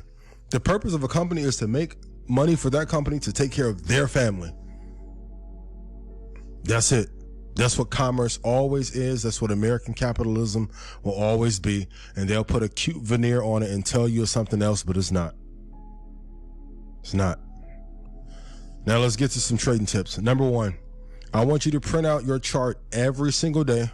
I want you to mark off your entry and exit. And then I want you to mark off where you should have gotten in and where you should have exited and see, do they match? What you want to have happen is over a 3-month period, where you should have gotten in and where you should have exited begin to match up. And I'm going to tell those of you who have been on a journey of overtrading, now has to be the time that you stop, because now is the time that your family needs you. If you have people that have been supporting you and believing in your vision, it is now time that they see some fruits of the sacrifices that you've made and they've made in supporting you. And I know it's hard to stop overtrading. Bigger target, risk $1 to make 25. What is the percentage on that? If you risk $1 and make 25, what percentage of trades do you need to win in order to be profitable? The number one thing you can do to fix your trading errors, number one, is walk away, which no one does. And I can't wait to get together with Dream Team and the Rebellion to put y'all in the house and kick y'all out the house after y'all take y'all trades to make you walk away. But number two, put in the target so big that if you hit it, this is game, set, match. Number two, the market trends 20 to 40% of the time. After that, the market is choppy. Number three, expect bigger and easier returns when quantitative easing is in place, and when quantitative easing goes away, expect for the market to be rougher and have lower gains. Now, because the Fed said, I'm no longer just giving away free money. See, for the last 14 years after Obama came in, like the Fed was the simp. Right? So he bought the flowers and he sent $2,000 in cash out before he got the date, right? He was sending a little lingerie and texting a good morning and a good night and wasn't getting no play. The Federal Reserve now is like, nah, I need to get a return on my investment. Quit being a simp. Start listening to Fresh and Fit or Andrew Tate or whoever, right? And said, listen, I'm only going to print money if it's in our best interest. I'm not going to buy bonds just because. So now, when the market is tougher, you have to hunt a little bit deeper to get good gains out of the market. And the great part is, it may suck to go through it, but when the market finally stabilizes, it's going to be like taking candy from a baby. That's why I mentioned to you guys, August 24, 2015, when the Dow was sliding apart, NASDAQ was falling apart, the Russell was falling apart, fell 1,000 points at the open, got in a swing trade, held it for 2 weeks. And I was like, man, I got it. When the entire world was panicking, all the practice that I did led to that point where I can pick my move. Now looking at it, I should have short from the London through the American open, then executed my swing trade, and then in other accounts, shorted for 400 or 500 points every 3 or 4 days in the interim. Please write that plan down, because as the market falls apart, you should make 3 to 6 times the amount of money you would normally if it was to the upside. You need a target for a choppy market. So what are you going to say? I can't make money, I can't produce, I can't pay bills because the market is choppy. You still got to produce. Write down what your target is going to be for crypto, for Forex, for futures, for stocks. When we're in a choppy market, what are you going to do? What is your target going to be? And yes, it must be one target for every market that you trade. If you change your targets every other day, it's going to cause a lot more anxiety. If you stick to the same ones, it becomes a hell of a lot easier. You need a target for a bull market, which I can't wait till that fully returns. For those of you who are asking like, hey, what do I do with my portfolio? Continue to put money into it, but don't look at it. You open up the portfolio on a Monday or Tuesday and the market slide down, it'll make you want to just cash out everything. You can't. You still have to invest for the long term, and you need a target for a bearish market. If you were there at InvestFest, I gave you those targets. Next, the weaker your discipline, and I touched on this earlier, the bigger your risk to reward needs to be. Most people are not disciplined in trading, but the great part is, because this is a mathematical game, you do not have to be the most disciplined to win. You need the biggest target in order to win. It's better to undertrade and win than overtrade and lose. Overtraders are notorious for overtrading because they don't really want the money that comes from trading. They want the excitement that comes from pushing a button and having access to a certain amount of capital. And it's a lot of inner work that you have to do and rearranging your beliefs in yourself, and then change your financial thermostat to believe that you're worthy of more. A lot of you can trade your ass off. Your analysis is great, but when it's time to hit the button, when that fear sets in and your heart is beating 100 miles a second, it's because you know deep down you're not going to do what you should at the right moment. This is a sport. I'm telling you now, I want today be the last day that you guys overtrade. And truth be told, because a lot of these funds are having trouble, a lot of these technology companies are having trouble. Shout out to the snipers. Like, you don't think right now with Netflix falling from 700 to 200 and some change, they couldn't use us trading in their company to float up the revenue? Trust me. Shout out to Meta. I'll be there September 1st. Yeah, let's get to the talking.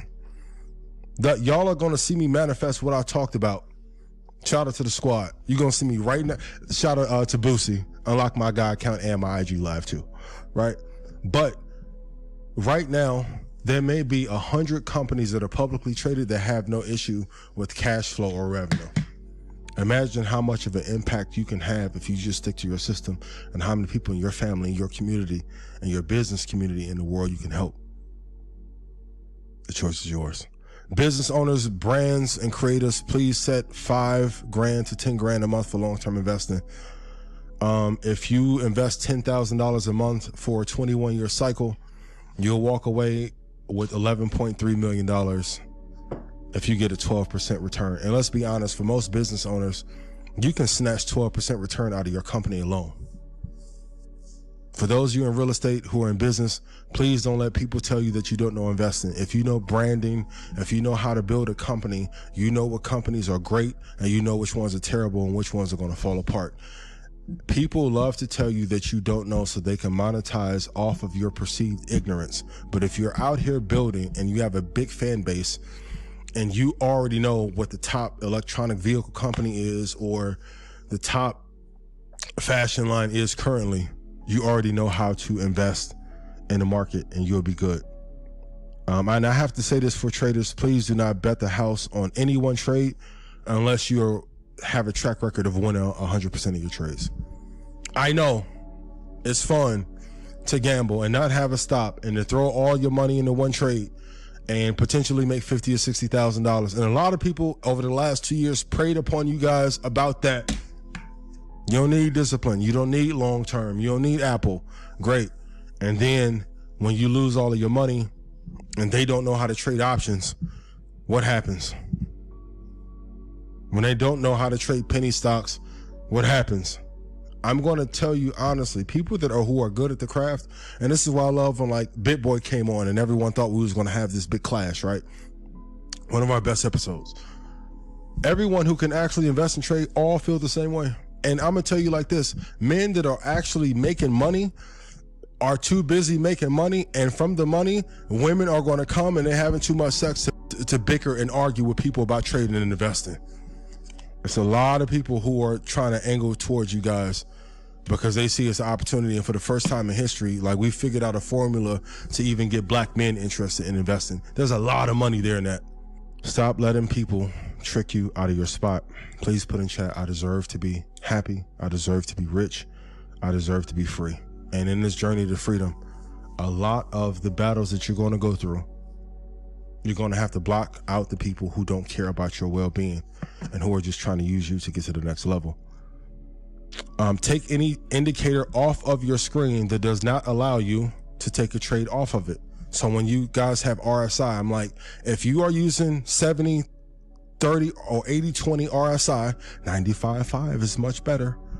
But if you're not taking your trades solely off RSI or anything on your lower, don't have it on your screen. You don't need a lower study to tell you if the market is going up or down. Don't have any indicators that you cannot trade off of. And shout out to Dana. This is one of the dopest quotes I've seen in a long time. He sent this to me on IG, and he said, I honestly cannot remember the last time I didn't watch the London and the American Open consecutively in the same day. A lot of you guys want to know what's the secret. It is watching this like a hawk. Tip for you: record every open session for the American Open and London Open for stocks, crypto, Forex, futures, any derivatives. And I promise you, if you end up watching 90 days of film on those opens, it's not that hard. The market can only do one of two things. The market can go up or go down. All those candlestick patterns and formations and all that, that's an exotic way of saying up or down. But hey, you can't sell a book off two candlestick patterns. Please be careful. For my long-term investors, please realize the market is only down 24 out of 195 years and crashes last less than 6 months most times. In a severe bear market, the market is only going to be down 2 years.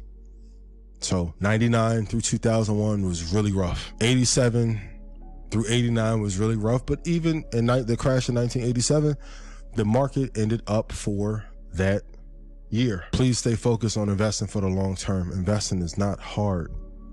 It's actually one of the simplest things that you can do. If you've ever tried to build a business, building a business is 15 times harder than investing in the market, especially when you tune into the show every week.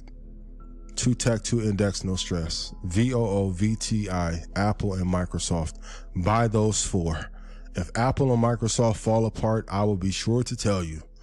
But until then, and the crazy part is, Apple is what everyone wished Ethereum and Bitcoin was, wish Solana was. In the crypto space, invest in the top 4, and Ripple can make a couple of ripples in the market if this case goes well. Let's go through a couple charts and we'll wrap up. I want to just tell you I love you guys. Oh, and this last thing regarding elections. In 6 months after the election passes, volatility normally clears up. So we may have a little bit more rocky, more of a rocky stock market and have a little bit more turbulence. But 6 months after the election is over, I told you guys this 2 years ago, things are smoothed out and we'll be back to the upside. Let's end with charts. Love you guys. Man, I got to ask y'all before I get to chart time and I drop these last few lessons, who do you want to see in New York for Market Mondays Live? I got a couple little ideas I want to try and do, and you know, me, Troy, and Shotty, we planning a couple of things, but let me know who you guys would like to see at the event in the comments. Shout out to all my people on the East Coast, everybody in Irvington, East Orange. Shout out Corey Joe Ish. Y'all better slide through. Listen, Joseph Anthony, I don't want to hear about you being mad about the little text, you know what I mean? You get invited to the party, you know what I mean? And you don't slide through. Corey, what we doing? Shout out chat, everybody at 85 South. This is the ultimate secret for your financial freedom. You need to pair long-term investing with your business, with swing trading, with short-term investing, while avoiding income creep. So some of you are like, yo, I want to get to 50, 60 grand a month And then you turn around. I saw you in the Vest Fest, don't lie. Some of y'all spending 50, 60,000 a month to put on clothes, to take pictures on Instagram and still go home and not get none. I ain't moving off that. Y'all got all the jewelry. Y'all looking good. Hey, man. Plus life insurance while being balanced. For my people that own companies or own brands, why are you not taking part of your profit and investing that into long-term assets and swing trading? Because truth be told, those companies are not going to leave you behind. Those companies are going to be around and be more loyal than most employees and most business partners.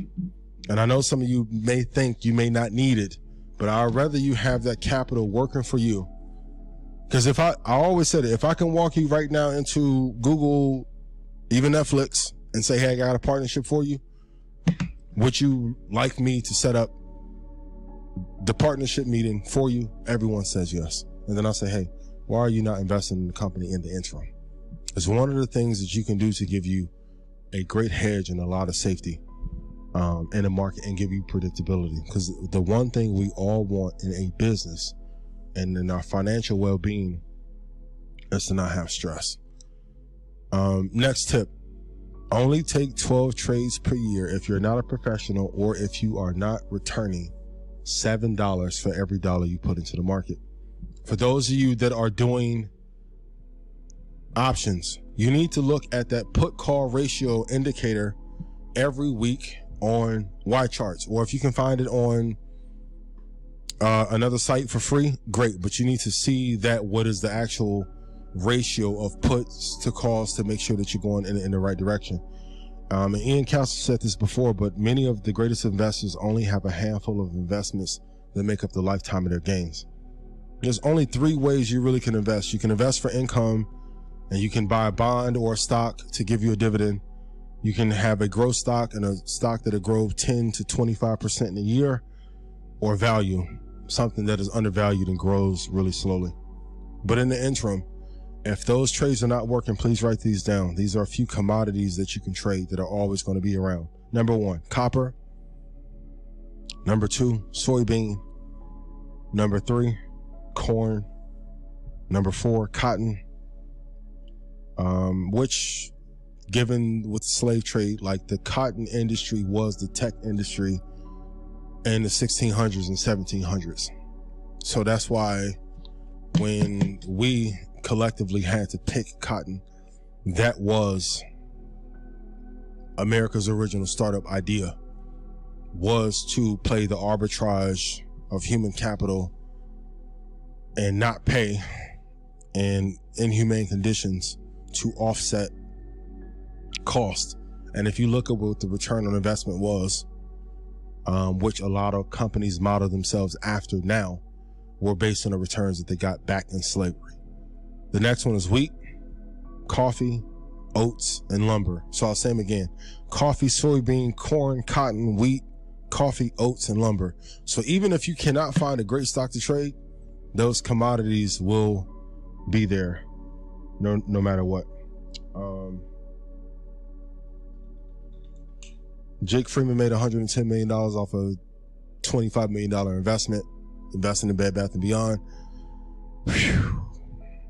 I'm not mad at the kid, but if he made 110, once again, the same thing I said in InvestFest, if we pile together and we build a fund together and we collectively own it, how much could we make together? That's up to y'all. Let's go through these charts real quick and we can wrap up. Love y'all. Let's go through AMC first. If you're in AMC, hold it. At $18.02, I wouldn't touch it right now. I can never count AMC out. It's not a primary pick. It's not a top 5. It's not a top 10. If you believe in the company, you can hold it. They potentially could push back up to $27. I would exit there and be done. AMC right now will be a no-go unless you're already in it. Let's look at AMD.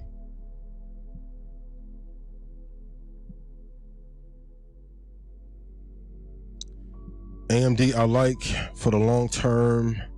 Going to hold it for 3 years. We should go through another recession-like cycle mid-23 or top of 24. I will wait to maybe $66 to get it then. Let's look at CCO. Carnival Cruise Lines, nope. Had a lot of volume as of recent, but nope, I wouldn't touch it. Ford, historically, I don't like automotive companies, but I do. Now, it's going to be tough. Stock Club members, you already got the article. They're trying to get rid of all dealerships and go to the Tesla model where they're selling directly to consumer online. If they can pull that off, it would be absolutely amazing. Now, every state that does have regulation for those that own those dealerships, because they are underneath the franchise model. So it's going to be tough as hell to get underneath that agreement. But if they can, yeah, Ford is going to do absolutely amazing.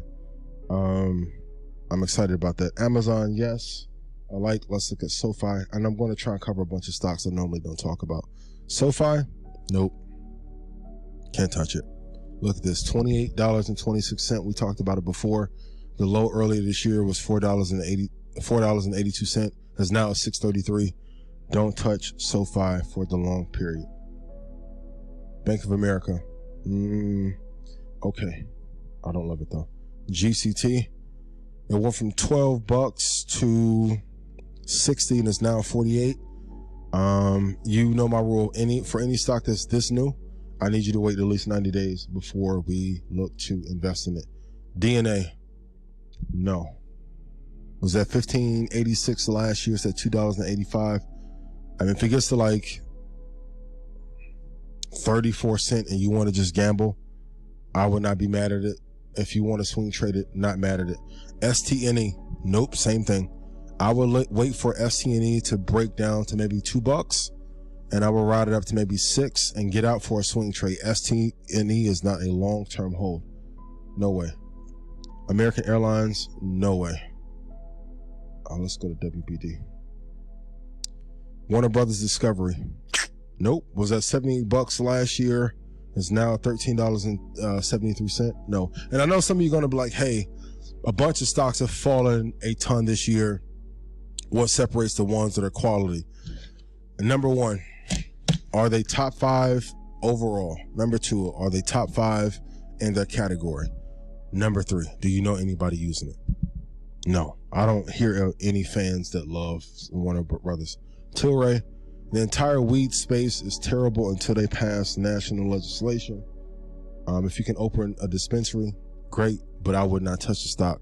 Uber, no. GM,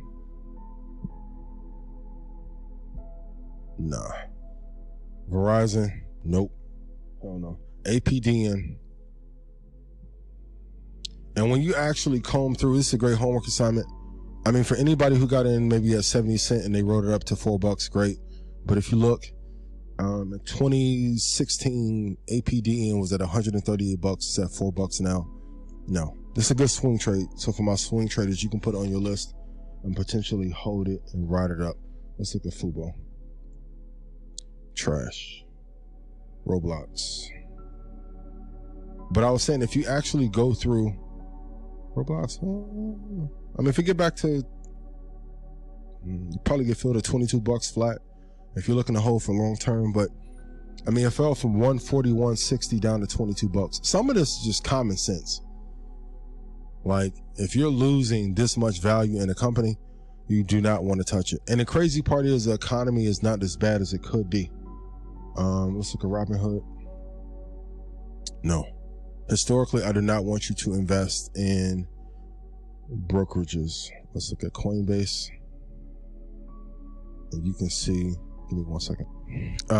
Of course, we all know Coinbase hit a high of 429. It got to a low this year, $40.83. It's at 74.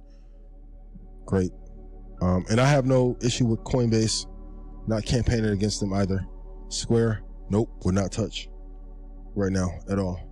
SLB, nope, trash. If you actually go through these stocks, homework assignment for everyone, print out the Russell 2000 last. Do the Dow 30 first, then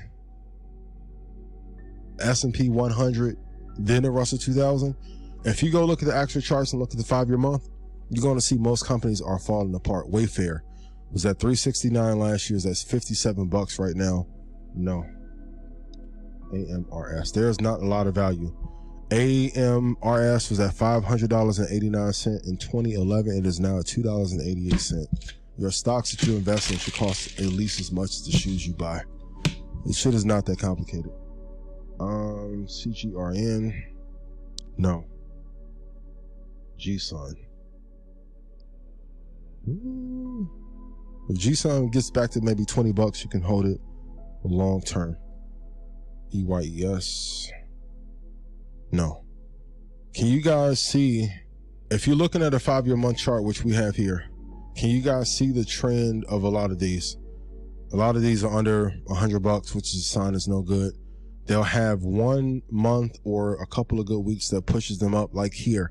It went from $1.47, shot up to $20. And we all want the trade that goes from $1.50 to $25, so we can dream about what we'll do with the money, right? But then when it falls apart, you have to know when to exit. And this same thing happened recently. It went from $1.69 up to $5.27. No, leave it alone. For my swing traders, good trade though. If you know the time when to get in. MAXN, no good. ECFC. For those of you who come to London, want to let you know I will be exclusively covering stocks in the European market in German DAX. So I won't be hitting you with 2 Tech 2 index, even though they do have index funds there. I'm going to cater the presentation that I do with Trap to you guys. SFIX, no good. REAL. Like, ladies, like, remember, you know when you be out at the club and the club about to close and it's 2:30 and you got the ugly dude in your face who been hollering at 62 women all night, and then now he trying to get to you because it's like closing hours. This is the part of the market that we're in right now. Riot, no good. $79 went to $70.25. Remember when Riot and Mara was all the hype? No good, man. I don't know what to tell you. I will say though, my competitive advantage is that I can trade futures. My stance on some of these may be different if I didn't have the futures market. SBEV, $26.99 in 2018 is now $2.13. No bueno, no good. No good, no good, no good. Let's look at purple. Nope. Nope. VOD. Nope. VOD went from $13.18 last year to a low of $1.28. Like, these are all like the ones that I'm mentioning that are trash right now. These are potentially good swing trades. AMTX is okay. Let me look at COMP. No. PCB. Like, if you actually go through the Dow and the S&P, you will literally see that only maybe, and I'm being generous, maybe 10% of companies right now have any value. The FANG era is dead. I'm not beating up on Meta, but that era is dead. Let's go through a few more before we wrap up. What was the biggest lesson you guys learned tonight? I appreciate you so much. LHDX went from $37 down to $1.36. And this isn't like 2007 and 2008 when like Steve Wynn's, let's look at Wynn. Wynn went to like $1 and some change in 2007 and 2008 and it was a trade of a lifetime. It is not that. I'm being honest. A lot of these SPAC products, companies that went public, who shouldn't have, man, I'm really concerned. Homework for everyone. If you have not read Ray Dalio's most recent book, I need you to read the first 100 pages by next episode. JAN hit a high of $31.83. You can see, of course, by this huge pin bar that the volume did not stay there.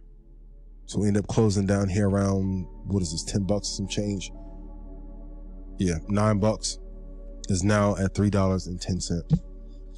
At some point, we're going to end up having some congressional hearings, and they're going to have to make a decision of how companies go public, because most of these are pieces of shit. I don't know how to be more clear. I'm not cursing to curse, but I don't want you guys to say, well, you weren't clear on which ones are good and which ones are bad, right? 2 tech, 2 index, no stress. Save it there. And if you go to macrotrends.net, let's go here real quick and I can walk you through. This is one of the things I can do to make it real easy for you. Macrotrends.net and go to stock research. They'll list the top 25 companies for you and it will tell you the market cap. So Apple, killing Microsoft, Google, Amazon, Tesla, Berkshire Hathaway, United Healthcare, one that slept on a lot. Meta is there, Nvidia, Johnson & Johnson. And I gave it to Stock Club last week when I put out the prices, but give me another month. I'll give you guys a sleeper that I have not talked about. Johnson & Johnson, solid. Visa, decent. ExxonMobil, I would not touch. Walmart, solid. Procter & Gamble, good. JP Morgan, good. At some point, we're going to have to redo this list. And of course, Lilly. Like Lilly, I wish I could have talked about it in 2020, but I have a bunch of friends that work there. Eli Lilly is probably the sleeper that everyone should be investing way more in. Let's go look at it real quick. And let's look at Eli Lilly for the last 20 years. I mean, let's just look at it recently though. If we look since 2017, look at this upward growth. All you have to do is buy quality and let the profits roll in for you. That's crypto, that's real estate, that's across the board. Only thing I want you to do is buy quality companies, quality assets, and let the money work for you. And even if we go recently, they dropped down to 296 when the market was falling apart. They are now at 322. Buy quality. I want you to write in chat, what are the 4 companies that you're gonna tie your portfolio to and hold on to forever? Give me the 4 crypto, 4 stocks, the 4 cities that you're going to invest in real estate, and leave it there. Investing is really, really simple.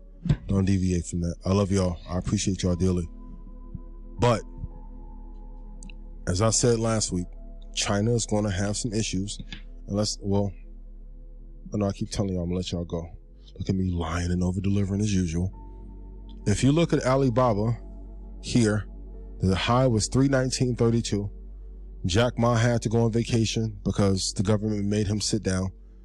At $57.20, that's the all-time low. I like it if it gets back to that low or if it gets below 50 bucks.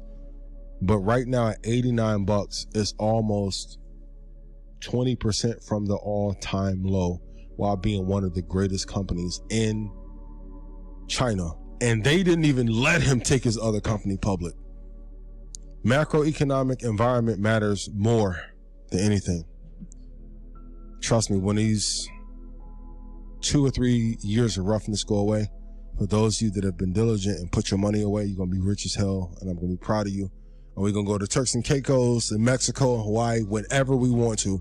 And for those of you who don't listen, I'm sorry. Arrivederci. We'll send you a postcard.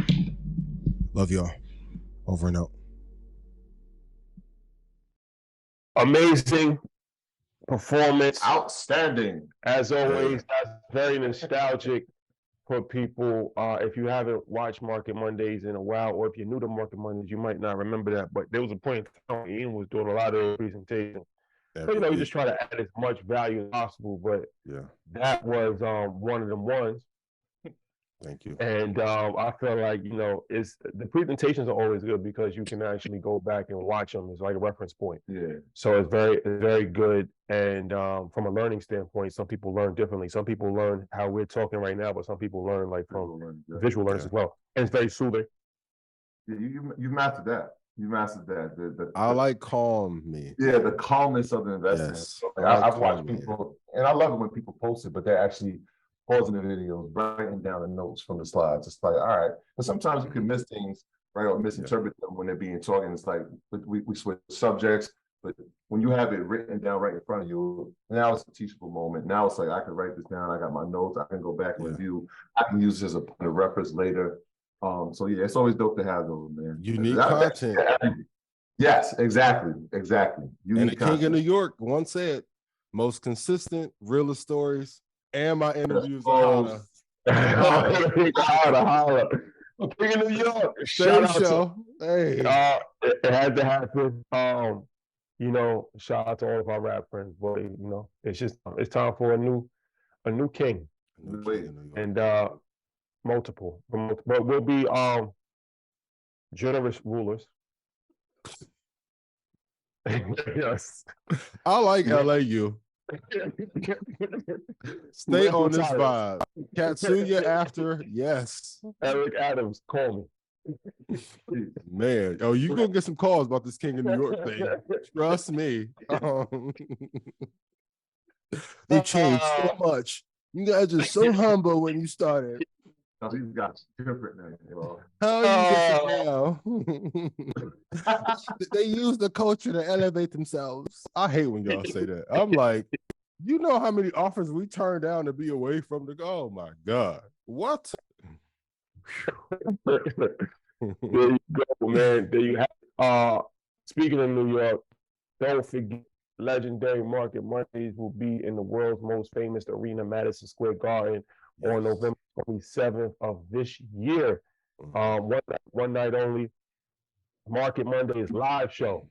A live show. If you don't know, we've been doing live shows for Market Mondays. We did the Apollo, we did the Hobby Center in Houston, Texas. So we're circling back around, and we're going to do it bigger than ever. Madison Square Garden, we surprises. We're going to have pyro. We're going to have everything. Madison Square, this is going to be a night to remember. The whole weekend is going to be a weekend to remember. Oh, I want to say this too. Last year we did Black Friday, which is, you know, a big day. And, you know, I know that that's probably like one of the biggest travel days. A lot of time people, you know, they were like, well, it's hard for me to leave my family, Thanksgiving. So we gave you a couple more days. New York during holiday season is probably the best place in the world. Mm-hmm. It's a very good time to visit New York. If you've never been to New York, or if you're not from New York, it's a very, very good time to be a tourist in the city. Yeah. And you still get to eat Thanksgiving with your family and then travel because it's on a Sunday. So take your family with you. And if your family can't make it, leave your family. It's that important. Leave your family for the weekend. This will be up on Hollywood Unlocked from one of the competitors. Now he's telling you, not first to $500 dates. Leave your family. And now he's leaving his family. Come back on Monday. But trust me, it will be beneficial to your family. Yes. Especially the men. It'll be beneficial to your family. What you learn on Market Mondays Live could potentially change your life. The connections that you make could potentially change your life. If one of those ones, man, anybody that's been to any live show that we've ever done, whether it's Market Mondays Live, whether it's Vest Fest, whether it's whatever, you can never say that you didn't walk away with a gang of information and a connection and a whole Rolodex of connections. So New York City, y'all been asking when we gonna do something in New York. We're back. We're back, bigger than ever. This will sell out. Get your ticket. Don't play yourself. A perfect combination of edutainment, a mix of education and entertainment. Now, following from that, bigger than ever. It's called the Never Deliver strategy. I love LAU. Can y'all just move? Bigger than ever. Well, what's the Greenberg version of LA out there for y'all? Like, MG, get the paperwork in. I like this. 50 Shotty, I like this. If I get Troy mad, oh my God. No. Never. He never will. Halloween. Yeah. Weekend. We are doing a European experience like none other. Invest Fest Europe. We are headed to London. Live show on Halloween VIP on October 30th. This will be once again. Yes. This will be one of them ones. Yeah. Halloween, Invest Fest Europe. We bring in all the guys with us. We bring in all of the guys with us. Wall Street Travel will be in the building. 19 Keys will be in the building. MG the Mortgage Guy will be in the building. Of course, the Master Investor will be in the building. Me and Troy will be in the building. Yeah. And we have more. It's called more that we did not announce yet. Our track record speaks for itself. Every time we say we're going to deliver, we over-deliver. Over-deliver. We don't just deliver, we over-deliver. And sometimes over-deliver. Just because of the fact that you don't know who we know. And so if you know that, then you know when we saying that we're gonna bring it to a different level, like this Europe situation.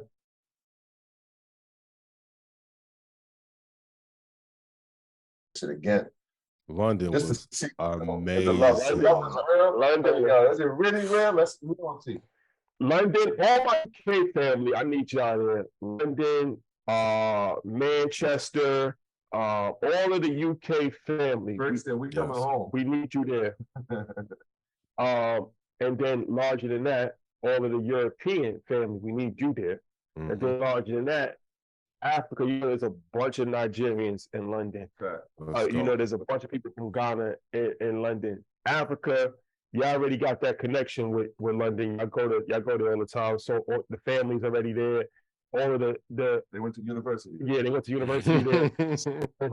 So y'all already got the vibe. Y'all got to be there for sure. And then all the Americans, if you've never been to London, it's one of the dopest cities in the world. I promise you. Yes. This is the opportunity. See, what we're doing with this is, that's why I said, like, it's hard to really compare with a podcast. I didn't mean any disrespect from that clip from Joe Budden, because there's a lot of podcasts out there.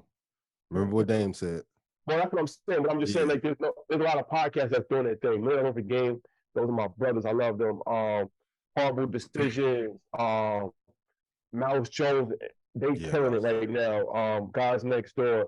You know, it's so many Drink Champs. All those are dope. But what I was saying is that it's just hard to even compare us to anybody, because it's like what we're doing is just so different. Like, we're actually creating tourist opportunities. Like, this is tourism. Like, you know what I'm saying? When we do shows in New York, when we do shows in London, like this, like we should be contacted with the Tourist Bureau. You like, running for governor in like 2 years. Earn your vote coming soon. Like we shut the airport down for Atlanta. Like, the New York flights got canceled. Like, it was too many. It was too crazy. Like, these are opportunities to travel. Like, this is life-changing opportunities where not only are you being educated, not only are you being entertained, but you're being educated on the world. Like, we're going to take you all over the world. Yeah. And this is something that is very rare. We said that from day one. Yeah. They asked us what was the goal. We said world domination. They're like, no, literally. We're not just meeting with, like, the average person. Like, we sitting with mayors, we sitting with board members from city council. That's what we're talking to, because, like you said, we're bringing opportunity, economic opportunity to these places. Number one, from travel, but a lot of the times, like, people patron in the places that we go. Yeah. And so, like, you got to think about that. Whole prices go up, flights get canceled. Like, you can't even travel. So, like, we're doing that here in the United States. Imagine when we start touching other continents, where people didn't think it was okay to travel. Like, it's the reason why we go to Lagos, Nigeria, and show you, like, we're gonna change the perception of what people thought of it. There's a reason why we got to go to Cairo and Luxor in Egypt, so we can change the perception. Like, no, it's cool to go here. Look at all the beauty here. And so we're gonna try to just talk too. I love LA. We're gonna do that to as many places as possible to show you what's possible. Oh my God. Danielle, have Troy move to LA too. Boy, them boys move to LA, boy, y'all in trouble. Danny, make it happen. UTA. Hey, call me. Cliff, I'm gonna hit you today. Cliff, like, man, you better not go nowhere else. I'm not. I got you. Bid Awards. Yeah. That's a fact, man. But, and at InvestFest Europe, I will be covering all European stocks and stocks in the German DAX. So I won't be too indexing you to death. And I'm gonna talk about how to trade the London sessions there as well. So every city that I do, I try and do custom content for. So you're not seeing the same show. Can we tell them what's happening on stage with me, or no? Not yet. That's important too, right? So when we do these Market Mondays lives, like, and obviously y'all saw investors is just completely different, but like even Market Mondays, like what you did in your Apollo was completely different from what you did at the Hobby Center. Yeah. What I talked about in Apollo was completely different from what we did. You hitting the billboard in Madison Square? Listen, this is my segment for you. If you didn't see what Troy put up on the billboard, we got some. Shotty, who was the only like rookie that like won MVP too? I know you know this. Magic Johnson and who else? Oscar Robertson. Troy first year trading numbers. Not first year, but that was a great year. But yeah, no, we got some more. We got some more. Trust me, there's more in store. Now I don't want to talk about the stage show. Let's save that because that's a big announcement as well. That's One week at a time, one roll at a time. One week at a time. Yeah. But we love you guys, man. It's talk a lot, but it's just meant for really inspiration. Because if we could do it, then anybody can do it. We started from humble beginnings, and like I said, Market Monday is not a show. Earn Your Leisure is not a show. It's a cultural phenomenon.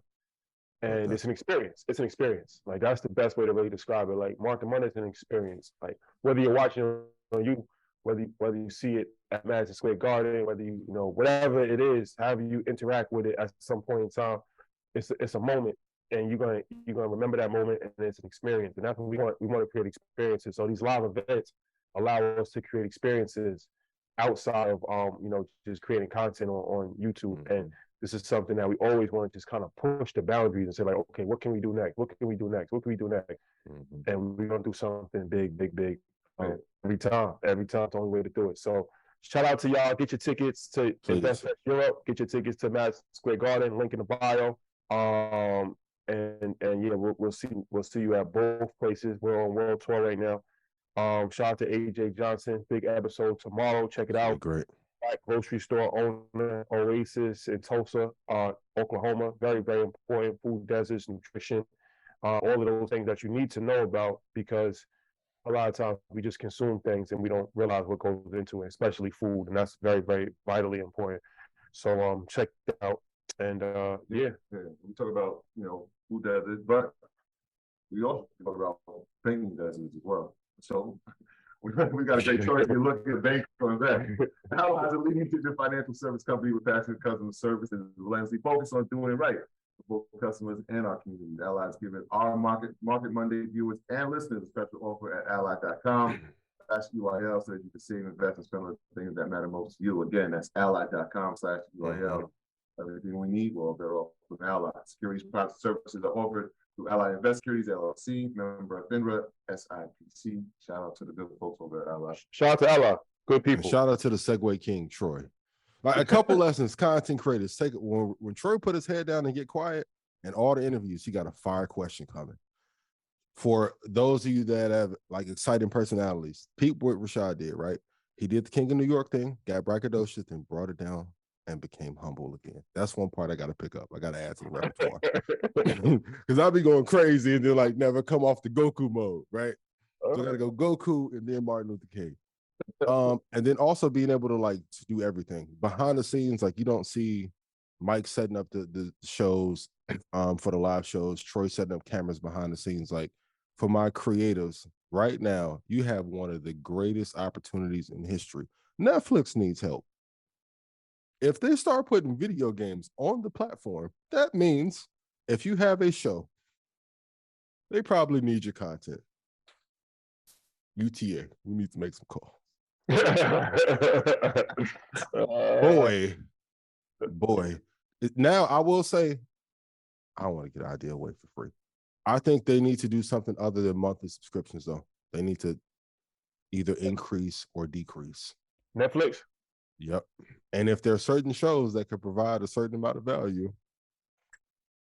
No, now you're talking. Netflix. A premium.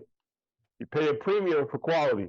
Listen, well, we can get everybody in the Red Panda Rebellion, all the earners, and get them some equity. Netflix, what are we doing? We'll knock that price up back to 700. What are we doing? Well, listen, when Tabiti told me like what the actual TV shows is doing, I was like, huh? What? Yeah. Jocelyn's Cabaret doing better numbers than some of them shows. I'm like, what? He like, bro, you didn't know? I'm like, no, I thought the show was doing 3 million. He like, man, they doing 30,000 live. Jocelyn Stevie. Jocelyn's Cabaret. Oh, yeah, we did get Tesla 3-1 split this Thursday. So if everybody is a shareholder in Tesla, or is not a shareholder in Tesla, just be mindful of that. 3-1 split is approved, and it should be happening Thursday. So yes, increase the volume and investing so Elon does not have to buy Twitter and give up all his money. Tesla just gonna keep splitting. Another. We'll see how Elon and 50 are the same I keep telling everybody they are the same person. That's smart. They should split every year for like the Every next year. 5 years. yearly splits. Straight up split. Yearly Yeah. splits. Doing more More splits. chance to go around. They're doing more splits than Magic City. Hey, shout out to all the ballerinas. We're working at the pyramid tonight. Support Black business. That's a fact. Gotta do that. Look how they changed. Jokes too. In your content, you need jokes. You need Very jokes. important. Very important. All right, guys.